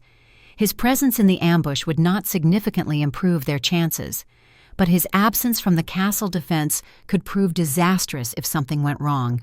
Through the bond, he felt Mira's relief, her gratitude that he was listening, that he was choosing strategy over rage. It helped somehow, knowing that his restraint mattered to her, that she needed him here rather than throwing himself at enemies in a fury of protective violence. "Fine," the word cost him. "Chaol leads the strike force. I command the castle defense. But Mira—" He turned to face her fully. "You stay in secure location during the battle. You work in the healing wards with wounded, but you are guarded at all times. 4 soldiers minimum. First sign of breach, you go to the vault beneath the castle. Not negotiable." She started to protest. He cut her off with a look that allowed no argument. "They are coming for you specifically. If they get through our walls, you are who they are after. I will not lose you because you refuse to take basic precautions. Do you understand?" She held his gaze for a long moment. Through the bond, he felt her weighing pride against practicality, the desire to prove she was not helpless versus the reality that she was a healer, not a warrior. Finally, she nodded. "Okay, I will stay guarded. I will go to the vault if things go wrong, but you have to promise me something in return." "What?" "Promise you will not do anything stupid, that you will not personally engage enemy leaders out of rage, that you will stay strategic instead of emotional. I can feel your protective fury through the bond. I know how badly you want to destroy everyone who has threatened me, but I need you alive and functional, not dead or compromised because you let anger override judgment." The request was reasonable, also nearly impossible. The mate bond made restraint difficult when her safety was at stake, but he could see in her eyes that this mattered, that she needed his promise even if they both knew keeping it would be hard. "I promise to be strategic." It was the best he could offer, the most honest answer. "I cannot promise I will not engage threats directly, but I promise I will not let rage make my decisions. Will that suffice?" She studied him, then nodded slowly. "It will have to." The next 30 hours passed in a blur of preparation. Chaol's strike force departed at dawn. 50 riders in light armor, fast horses, experienced fighters who had trained together for years. They moved out through the mountain passes with the kind of quiet efficiency that came from knowing lives depended on speed and stealth. Aldric watched them go from the battlements and tried not to think about how many might not return. War always demanded blood payment. Even successful ambushes cost lives. He had learned that lesson too many times over 3 centuries of conflict.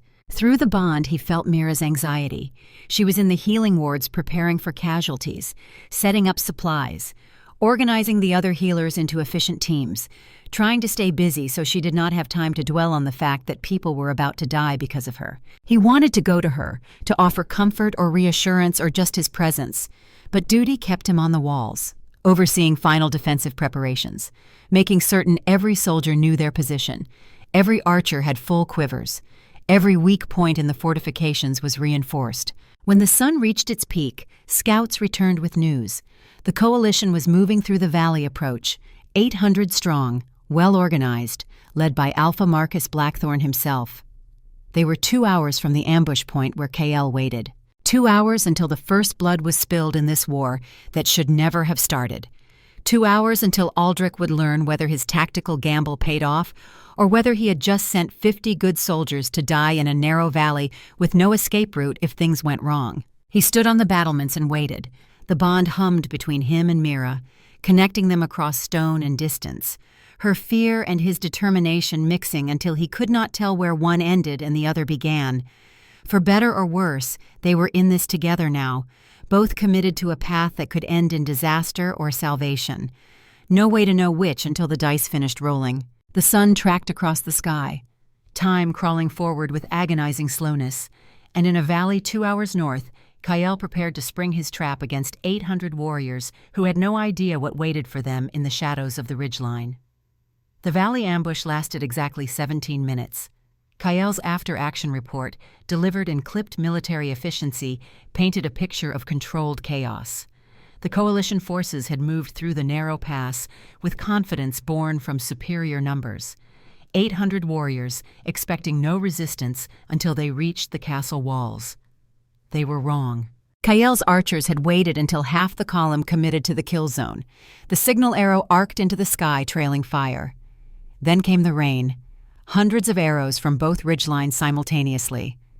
The coalition's organized march dissolved into chaos, warriors scattering, some trying to charge the steep slopes toward the archers, others pushing forward to escape the trap, the rear guard turning to face the cavalry that emerged from concealment to cut off retreat. 150 coalition casualties in 17 minutes, another 200 wounded badly enough to slow the advance.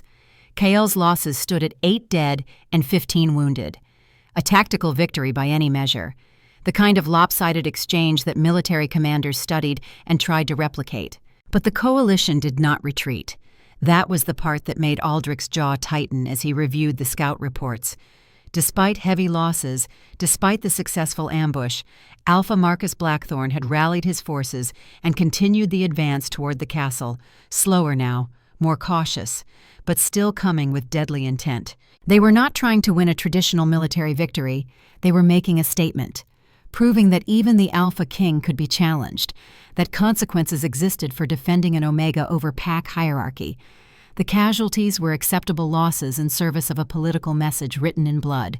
Aldric stood on the battlements watching the horizon, knowing that within hours, what remained of the coalition forces would appear. 450 warriors still combat-capable, against his garrison of 242 defenders once Kyle's strike force returned, still outnumbered nearly 2-1, still facing an enemy willing to die to make their point. Through the bond, he felt Mira working in the healing wards below. Kyle's wounded had arrived an hour ago. She moved among them with focused efficiency, treating injuries, offering comfort. Her healing abilities amplified by Omega gifts that let her sense exactly where damage was worst, which soldiers needed immediate attention versus those who could wait. She was good at this, exceptional even. But the cost showed in her exhaustion and the weight of responsibility she carried. Aldric wanted to go to her. The bond pulled at him constantly, demanding he check on her, confirm with his own eyes that she was safe and whole. But duty kept him on the walls, overseeing the final defensive preparations, making certain every soldier understood the plan, every contingency had been considered. The coalition arrived at dusk. Darkness was tactical advantage for attackers. Reduced visibility for defenders created confusion and fear. Alpha Marcus was competent enough to use every edge available. His forces spread out around the castle perimeter.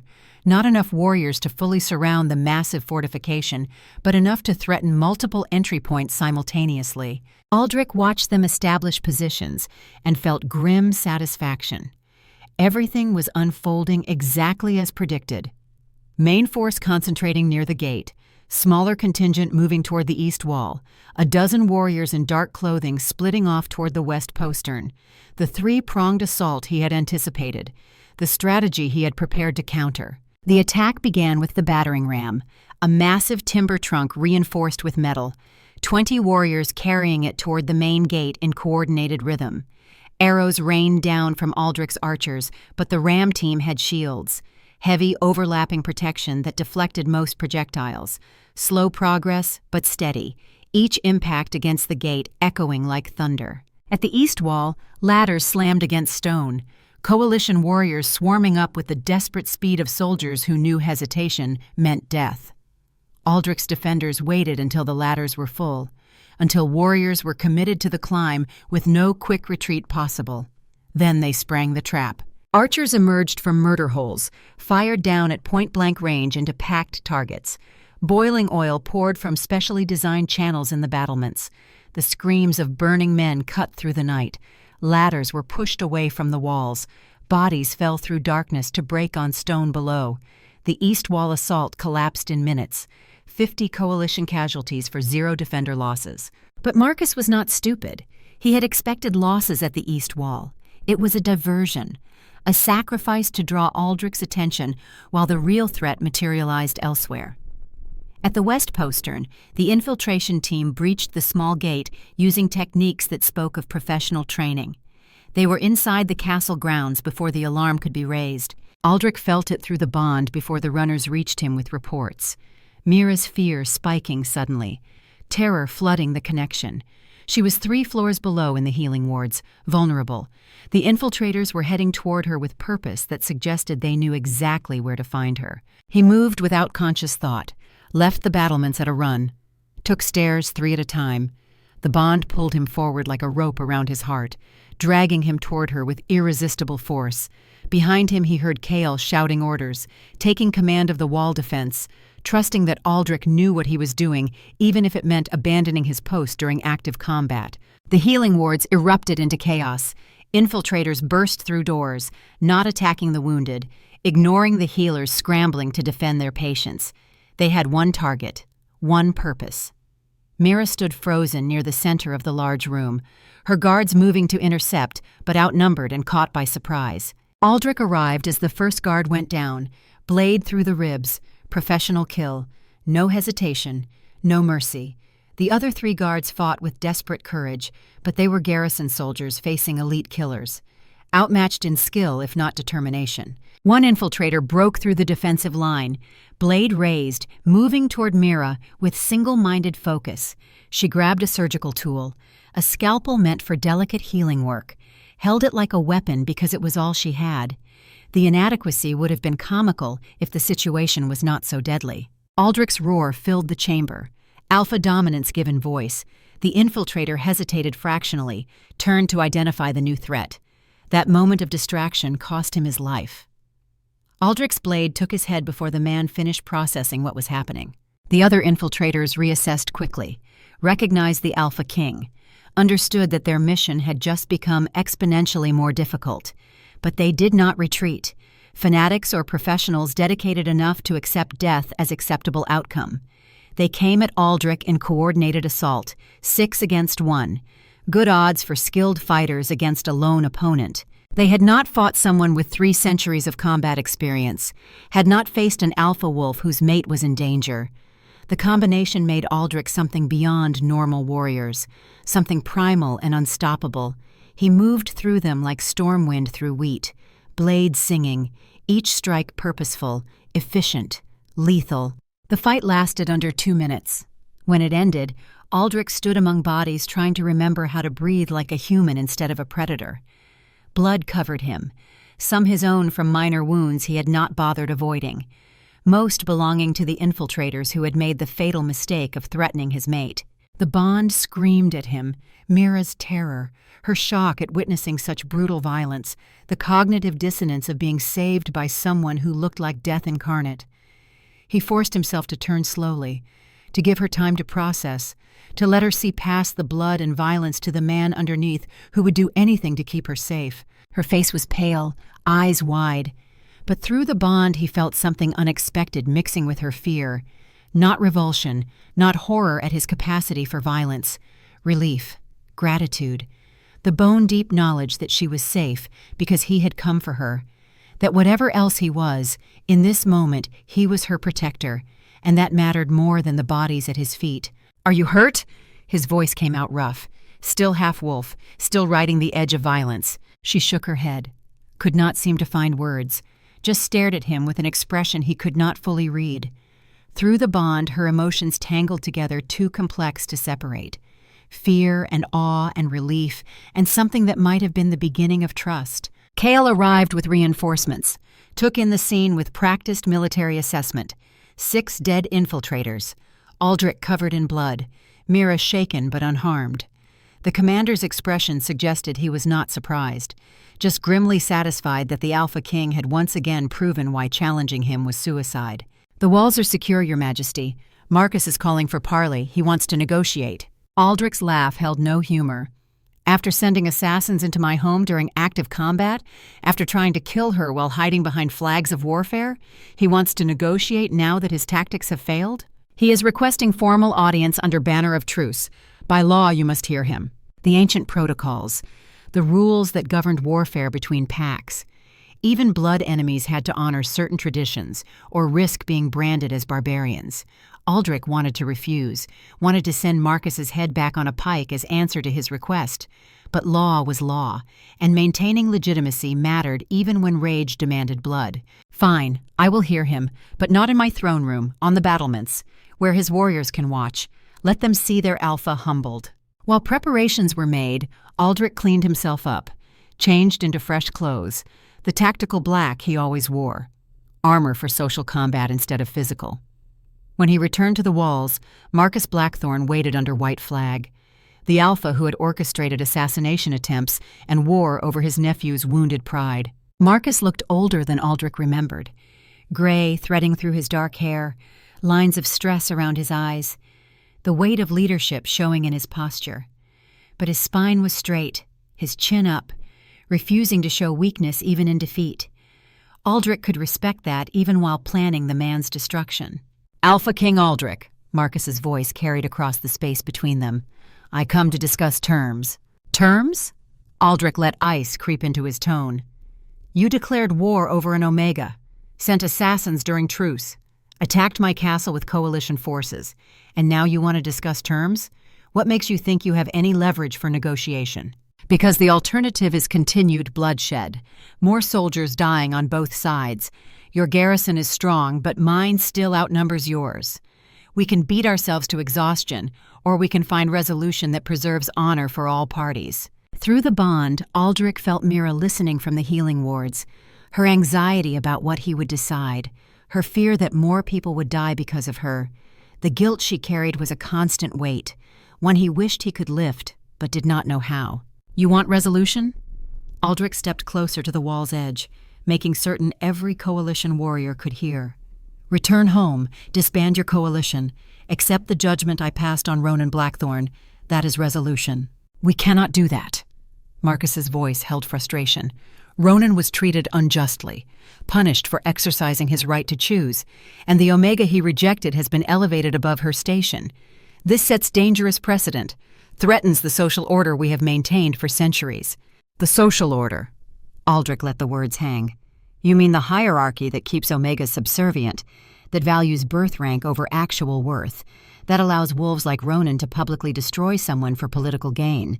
That social order? There are reasons for hierarchy. Structure maintains stability. When ranks blur, chaos follows. When hierarchy becomes excuse for cruelty, it deserves to be challenged." Aldric's voice carried to every warrior on both sides of the wall. "I have ruled for 3 centuries. I have seen systems come and go, and I will tell you what creates real stability. Not rigid hierarchy, not birth-determining worth, but recognizing value wherever it exists, respecting bonds that fate creates regardless of rank, treating all wolves with basic dignity." Marcus's expression hardened.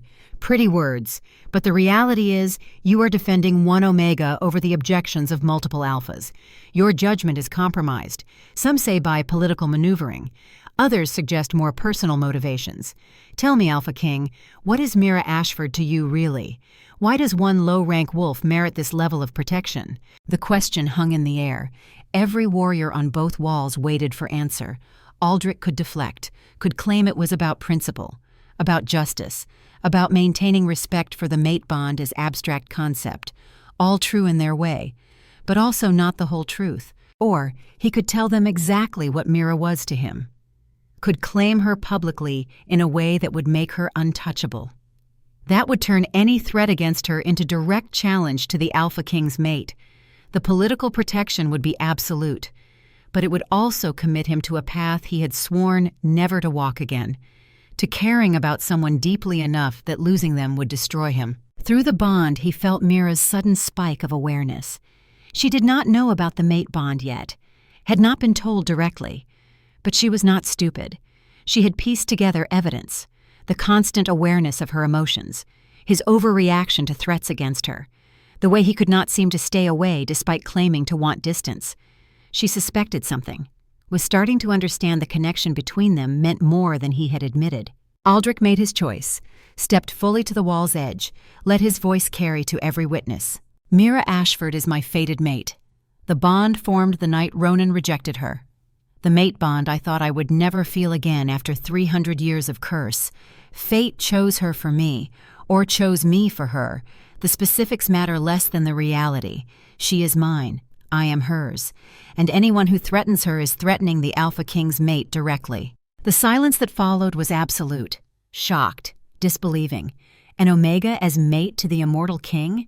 It shattered everything they thought they understood about how their world worked, about hierarchy and rank and the natural order. Through the bond came Mira's explosion of emotion.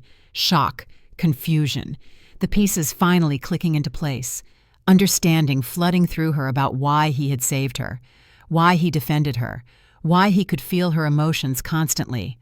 The mate bond explained everything and complicated everything simultaneously. Marcus recovered first. His voice when he spoke held desperation mixed with fury. "You are lying.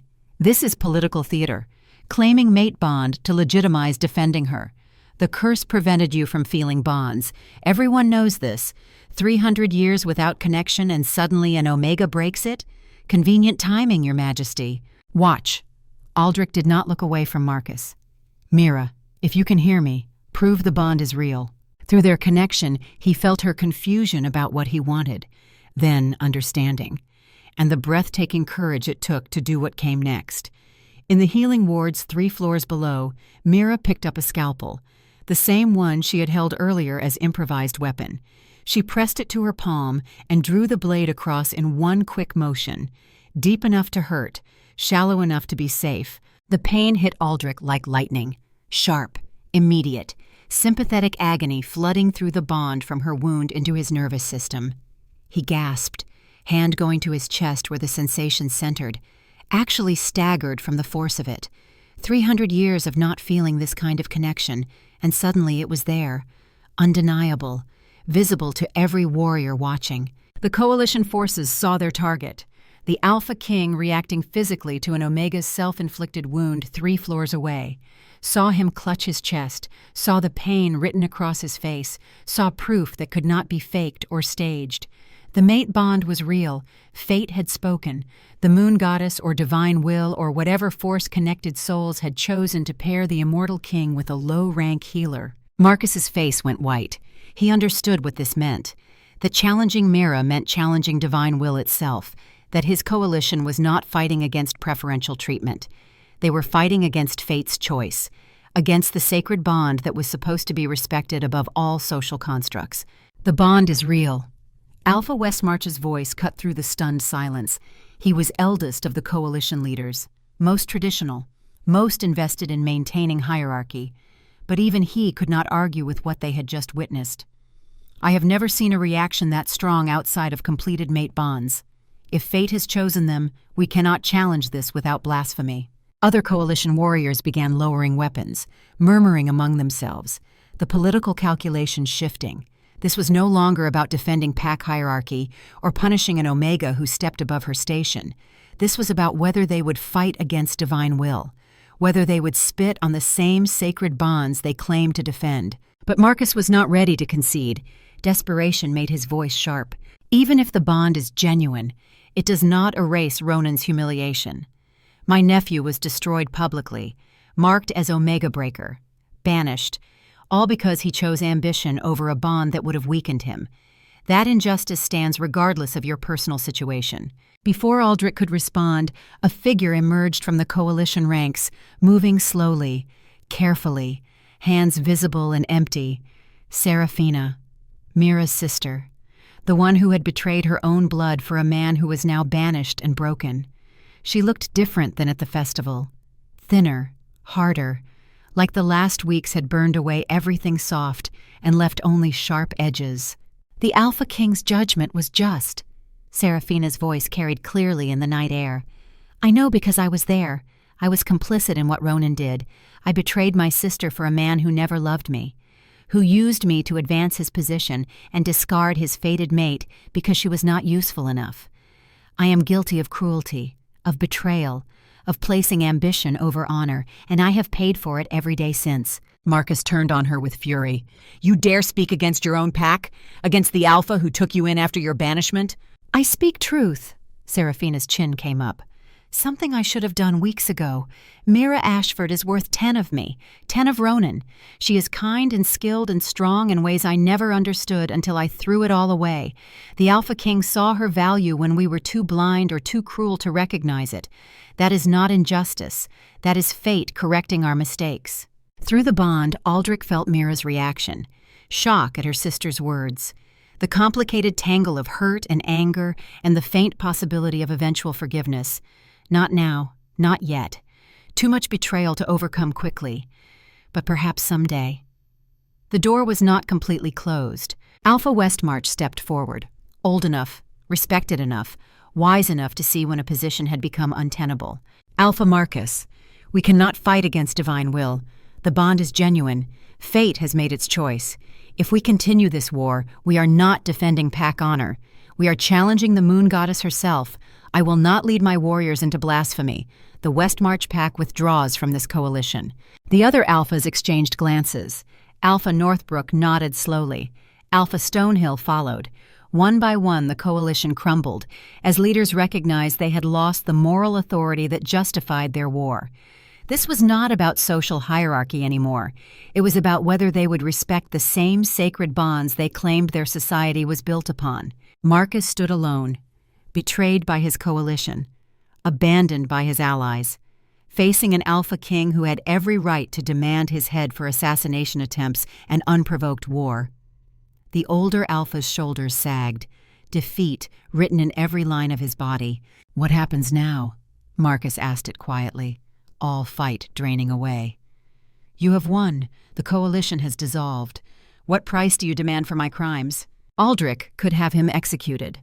By law, by custom, by every precedent set over centuries of pack politics. Assassination attempts during formal warfare was grounds for death. No trial needed, just the headsman's blade and a warning to others. It would be just, proportional, expected. Through the bond, he felt Mira's plea even before she sent it consciously. Justice, not revenge. Mercy where possible. The kind of response that separated leaders from tyrants. She was asking him to be better than his worst instincts, to choose the harder path of measured consequence over the easier satisfaction of absolute punishment. "You attacked my mate." Aldric's voice was cold but controlled. "You sent assassins into my home. You declared war over your nephew's wounded pride. These are crimes worthy of death. But my mate has reminded me that justice and revenge are not the same thing. So here is my judgment." He let the pause stretch, let Marcus feel the weight of coming consequences. "You are stripped of your Alpha title. The Blackthorn Pack will be dissolved, its lands and resources absorbed into neighboring territories. Your personal wealth will be forfeit, used to compensate families of soldiers who died in this pointless war. And you personally will spend the remainder of your life in the Omega settlement, serving the very wolves you thought beneath you, learning through hard labor what real worth looks like." The sentence was devastating in its completeness. Everything Marcus had worked for, everything that defined him, gone. Not just death, which would have been quick, but slow dissolution of identity, forced service to those he had considered lesser. A living reminder that hierarchy without honor was just tyranny with prettier words. Marcus's face cycled through emotions: rage, despair, finally resignation. He was beaten and knew it, had no leverage for negotiation, no allies to call upon, just the mercy or lack thereof in the Alpha King's judgment. "And what of the others?" Marcus asked. "The warriors who followed my orders? They fought because their Alpha commanded it. They fought in what they believed was just cause, defending pack honor as they understood it. I will not punish soldiers for following orders in good faith. But their leaders." Aldric looked at the other Alphas. "Westmarch, Northbrook, Stonehill. You joined this coalition knowing it was political theater. You bet that you could force my hand through military pressure. You were wrong. Here is the price of your mistake." The three alphas tensed, waiting for their fates. Probation. For 1 year. You will implement the same Omega equality reforms in your territories that I am establishing in mine. Education, regardless of rank. Equal access to positions based on merit. No more automatic deference based on birth station. My inspectors will verify compliance quarterly. Failure means I will remove you and appoint new leadership who understands that strength comes from recognizing value wherever it exists. It was brilliant in its cruelty. They remained alphas, retained their positions, but had to actively dismantle the very social hierarchy they had fought to preserve, had to prove through action that they accepted the legitimacy of Aldric's mate bond and the principles it represented. Public redemption or public replacement. Their choice. Alpha Westmarch bowed deeply. Your judgment is fair, Alpha King. We will comply. The other alphas echoed his acceptance. They had gambled and lost. Now they paid the price. But at least they kept their lives and positions. Marcus had lost everything. A cautionary tale about the cost of letting pride override wisdom. As the coalition forces withdrew into the night, Aldric remained on the battlements. Exhaustion crashed over him now that the immediate threat had passed. 3 days of constant vigilance, multiple battles, the stress of protecting Mira while managing military strategy. It accumulated into bone-deep weariness that made standing upright an effort. Through the bond he felt Mira approaching, climbing the stairs to the battlements, coming to him now that the fighting was done. He turned to face her as she emerged into the starlight. Her hand was bandaged where she had cut herself. Her face showed exhaustion that matched his own, but her eyes held questions that demanded answers. The mate bond, she said it without preamble. That is what this connection is. Why I feel you constantly. Why you react to my pain. Why you have protected me so fiercely. We are fated mates. Yes. No point in denying what he had just announced to 800 witnesses. The bond formed the night Ronan rejected you. Your pain broke a curse that had kept me numb for 3 centuries. I felt everything you felt in that moment, and I have felt you every moment since. Why didn't you tell me? Not accusatory, just seeking understanding. Why let me think it was just protection or duty when it was so much more? Because I was terrified. The admission came easier this time. The curse existed because I loved my first mate so completely that losing her destroyed me, killed me in every way except physically. I swore I would never risk that kind of pain again. Then you came along, and the bond reformed, and I had no idea if I was strong enough to survive caring about someone that deeply, if I could be what you needed without destroying us both in the process. Mira stepped closer, close enough that he could feel her warmth, smell the herbs and healing supplies that clung to her clothes, see the understanding in her eyes. I am not her, Liana, your first mate. I am not fragile or in need of constant protection. I am strong, stronger than you want to give me credit for, strong enough to handle being connected to someone who carries 3 centuries of trauma, strong enough to call you on it when you are being overprotective or stupid or too controlled by fear. I can be what you need if you let me, but you have to stop trying to protect me from yourself. The words hit like physical blows, truth delivered with surgical precision. She was right, and he knew it, had been treating her like Liana, like someone who would break under pressure, when in reality she had survived Ronan's betrayal, Seraphina's cruelty, multiple assassination attempts, war waged in her name, and through all of it she had remained standing, fighting, refusing to let circumstances break her. I do not know how to do this. He gestured between them. How to be connected to someone. How to let walls down. 300 years of isolation do not disappear because the curse broke. I am learning as I go and making mistakes constantly. Then we learn together. She reached out slowly, giving him time to retreat if he needed distance. When he did not move away, her hand found his. The touch sent the bond singing between them, warmth and rightness and the sensation of puzzle pieces finally fitting together properly. We figure it out one day at a time, make mistakes and correct them, build something neither of us has had before, real partnership, where strength and vulnerability can coexist, where we protect each other instead of one person doing all the protecting. Can you try that? Can you trust me enough to be actually partners instead of protector and protected? He looked at their joined hands, felt the bond humming with contentment at the contact, felt something in his chest that had been frozen for 3 centuries begin to thaw. It was terrifying, opening himself to the possibility of loss, of pain, of the kind of devastation he had barely survived once before. But it was also intoxicating. The idea that he did not have to face eternity alone, that someone saw all his broken pieces and chose to stand beside him anyway. Yes, the word came easier than he expected. I can try. I want to try. With you. She smiled then, the first genuine smile he had seen from her since the night at the festival. It transformed her face, made her beautiful in a way that had nothing to do with conventional attractiveness and everything to do with joy breaking through after long darkness.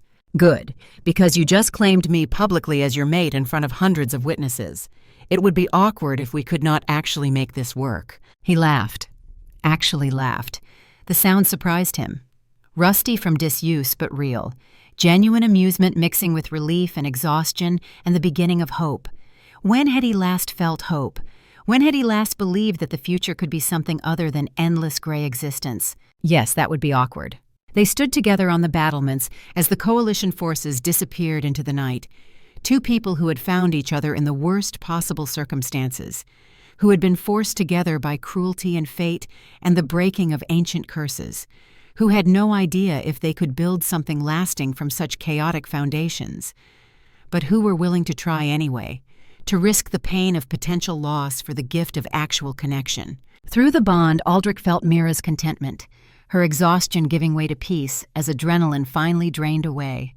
She leaned against him slightly, seeking physical comfort from someone she was choosing to trust, despite having every reason not to. He wrapped an arm around her shoulders, held her carefully, learning how to offer support without smothering, how to be present without overwhelming. "What happens now?" she asked it softly, looking out at the darkness beyond the castle walls. "Now we rebuild." Aldric's voice held quiet certainty. "The coalition is broken. The immediate threats are neutralized. We have time to figure out what comes next. How to navigate being mates when neither of us really knows what that looks like. How to reform social structures that have been corrupt for centuries. How to create the kind of kingdom where rank does not determine worth, where wolves like you are valued for their abilities instead of dismissed for their birth station. It will not be easy. Change never is. But we have time." "How much time?" She looked up at him. "You are immortal. I am not. What happens when I age and you do not? When I die and you are left alone again?" The question he had been avoiding thinking about, the reality that made this bond both gift and curse. He was immortal. She was not. Eventually he would lose her the same way he lost Lyanna. Only this time he would not have the protection of the curse, would feel every moment of grief with full intensity, would have to survive the kind of loss that had destroyed him once before. "I do not know." Honesty seemed more important than comforting lies. That is a problem for future us to solve. For now, we have today, tomorrow, however many days or years or decades we are granted. We make the most of the time we have instead of letting fear of eventual loss poison the present. Is that enough? She considered for a long moment, then nodded slowly. It has to be, because the alternative is not trying at all, and I am done accepting less than I deserve just because outcomes are uncertain. You are worth the risk. This connection is worth the risk. Whatever time we get is worth the risk. The sun began to rise, painting the sky in shades of gold and rose. The light fell across the castle grounds where soldiers were clearing debris from the battle, treating wounded, beginning the work of returning to normal operations after days of crisis. Down in the healing wards, Mira's colleagues worked through exhaustion to care for those who had fought. Life continued, as it always did after war, with the living picking up pieces and trying to rebuild something better from the wreckage of what came before. Aldric had seen it happen hundreds of times over 3 centuries, but this time felt different. This time, he was not watching from emotional distance, not going through motions while feeling nothing. He was present, connected, actually caring about outcomes in a way he had not since before the curse. "I should probably tell you something." Mira's voice pulled him from his thoughts. "Something you need to know before we go any further with this." "What is it?" "I am pregnant." The words hung in the air between them. Impossible.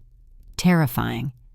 300 years of not being able to have children because the curse prevented mate bonds from forming properly, and now suddenly this, a child, his child, the one thing he had given up hope of ever having again. Through the bond he felt her anxiety, her fear of how he would react, whether this would make him pull away, retreat back into the safety of isolation, rather than face the vulnerability that came with caring about not just a mate, but a child. She was preparing herself for rejection, for him to choose safety over risk. Instead, he pulled her closer, held her carefully, like she was something precious, even though she had just proven she was anything but fragile. His mind raced through implications, dangers. The fact that 300 years ago, Liana had died in childbirth along with their daughter. That pregnancy had broken him once. That history had every reason to repeat itself in the worst possible way. But Mira was not Liana. Modern healers were better trained. Medicine had advanced even in the conservative world of pack politics. And most importantly, he was not the same man he had been 300 years ago. Loss had taught him something about resilience, about surviving what seemed unsurvivable, about making different choices the second time around. How long have you known? His voice came out steadier than he felt. Just over a week, since after the first castle attack. I confirmed it with the healers. I wanted to tell you sooner, but there never seemed to be a right moment with war and assassination attempts and political crises. A week. He processed that. A week of her carrying this knowledge, carrying his child, facing danger while knowing she was responsible for not just her own life, but the life growing inside her. The courage that took was staggering. Are you healthy? Is the baby healthy? Do you need anything? Different quarters? Special food? More protection? She laughed softly. See, this is what I meant about being overprotective. I am pregnant, not made of glass. I am a healer. I know how to take care of myself. But yes, we are both healthy. And yes, I will need things eventually. But for now, I just need you to not panic, to trust that I can handle this, that we can handle this together. Together. That word again. The one that terrified him and gave him hope in equal measure. He was not alone anymore, did not have to face these challenges in isolation, had someone who wanted to be partner instead of dependent, who was strong enough to handle his fears without being consumed by them. I can do that. He said it with more confidence than he felt. We do this together. Navigate pregnancy and parenthood and rebuilding a kingdom all at the same time. What could possibly go wrong? She smiled at the dark humor. Everything, absolutely everything could go wrong, but we deal with it as it comes, one crisis at a time, starting with the fact that you just announced our mate bond to half the kingdom, which means we probably need to do some formal bonding ceremony before I start showing, traditional pack politics being what they are. Formal ceremony can wait. Aldric's hand moved to rest gently on her stomach where their child grew. We have more important things to focus on, like making certain you and the baby stay safe, like creating the kind of kingdom where our child can grow up valued for who they are instead of what rank they were born to, like figuring out how to be parents when neither of us had good examples to learn from. We will make mistakes. Mira's hand covered his where it rested on her stomach. Probably terrible ones, but we will learn, adapt, do better. That is all anyone can do. The sun climbed higher, washing away the darkness of night.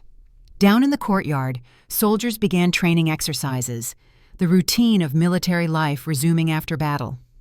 In the castle, servants moved through halls cleaning and repairing, the work of maintaining civilization continuing despite recent chaos. Aldric Thornhaven stood on the battlements with his mate and their unborn child.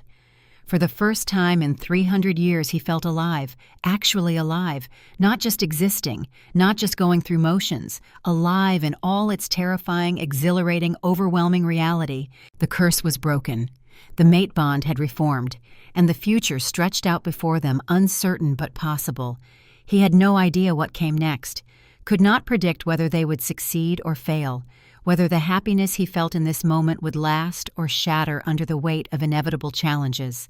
But he was willing to find out, willing to risk the pain of eventual loss for the gift of present connection, willing to try being something other than the hollow king who ruled over ashes and emptiness. Mira leaned her head against his shoulder, trusting him with her weight, her safety, her future and their child's future.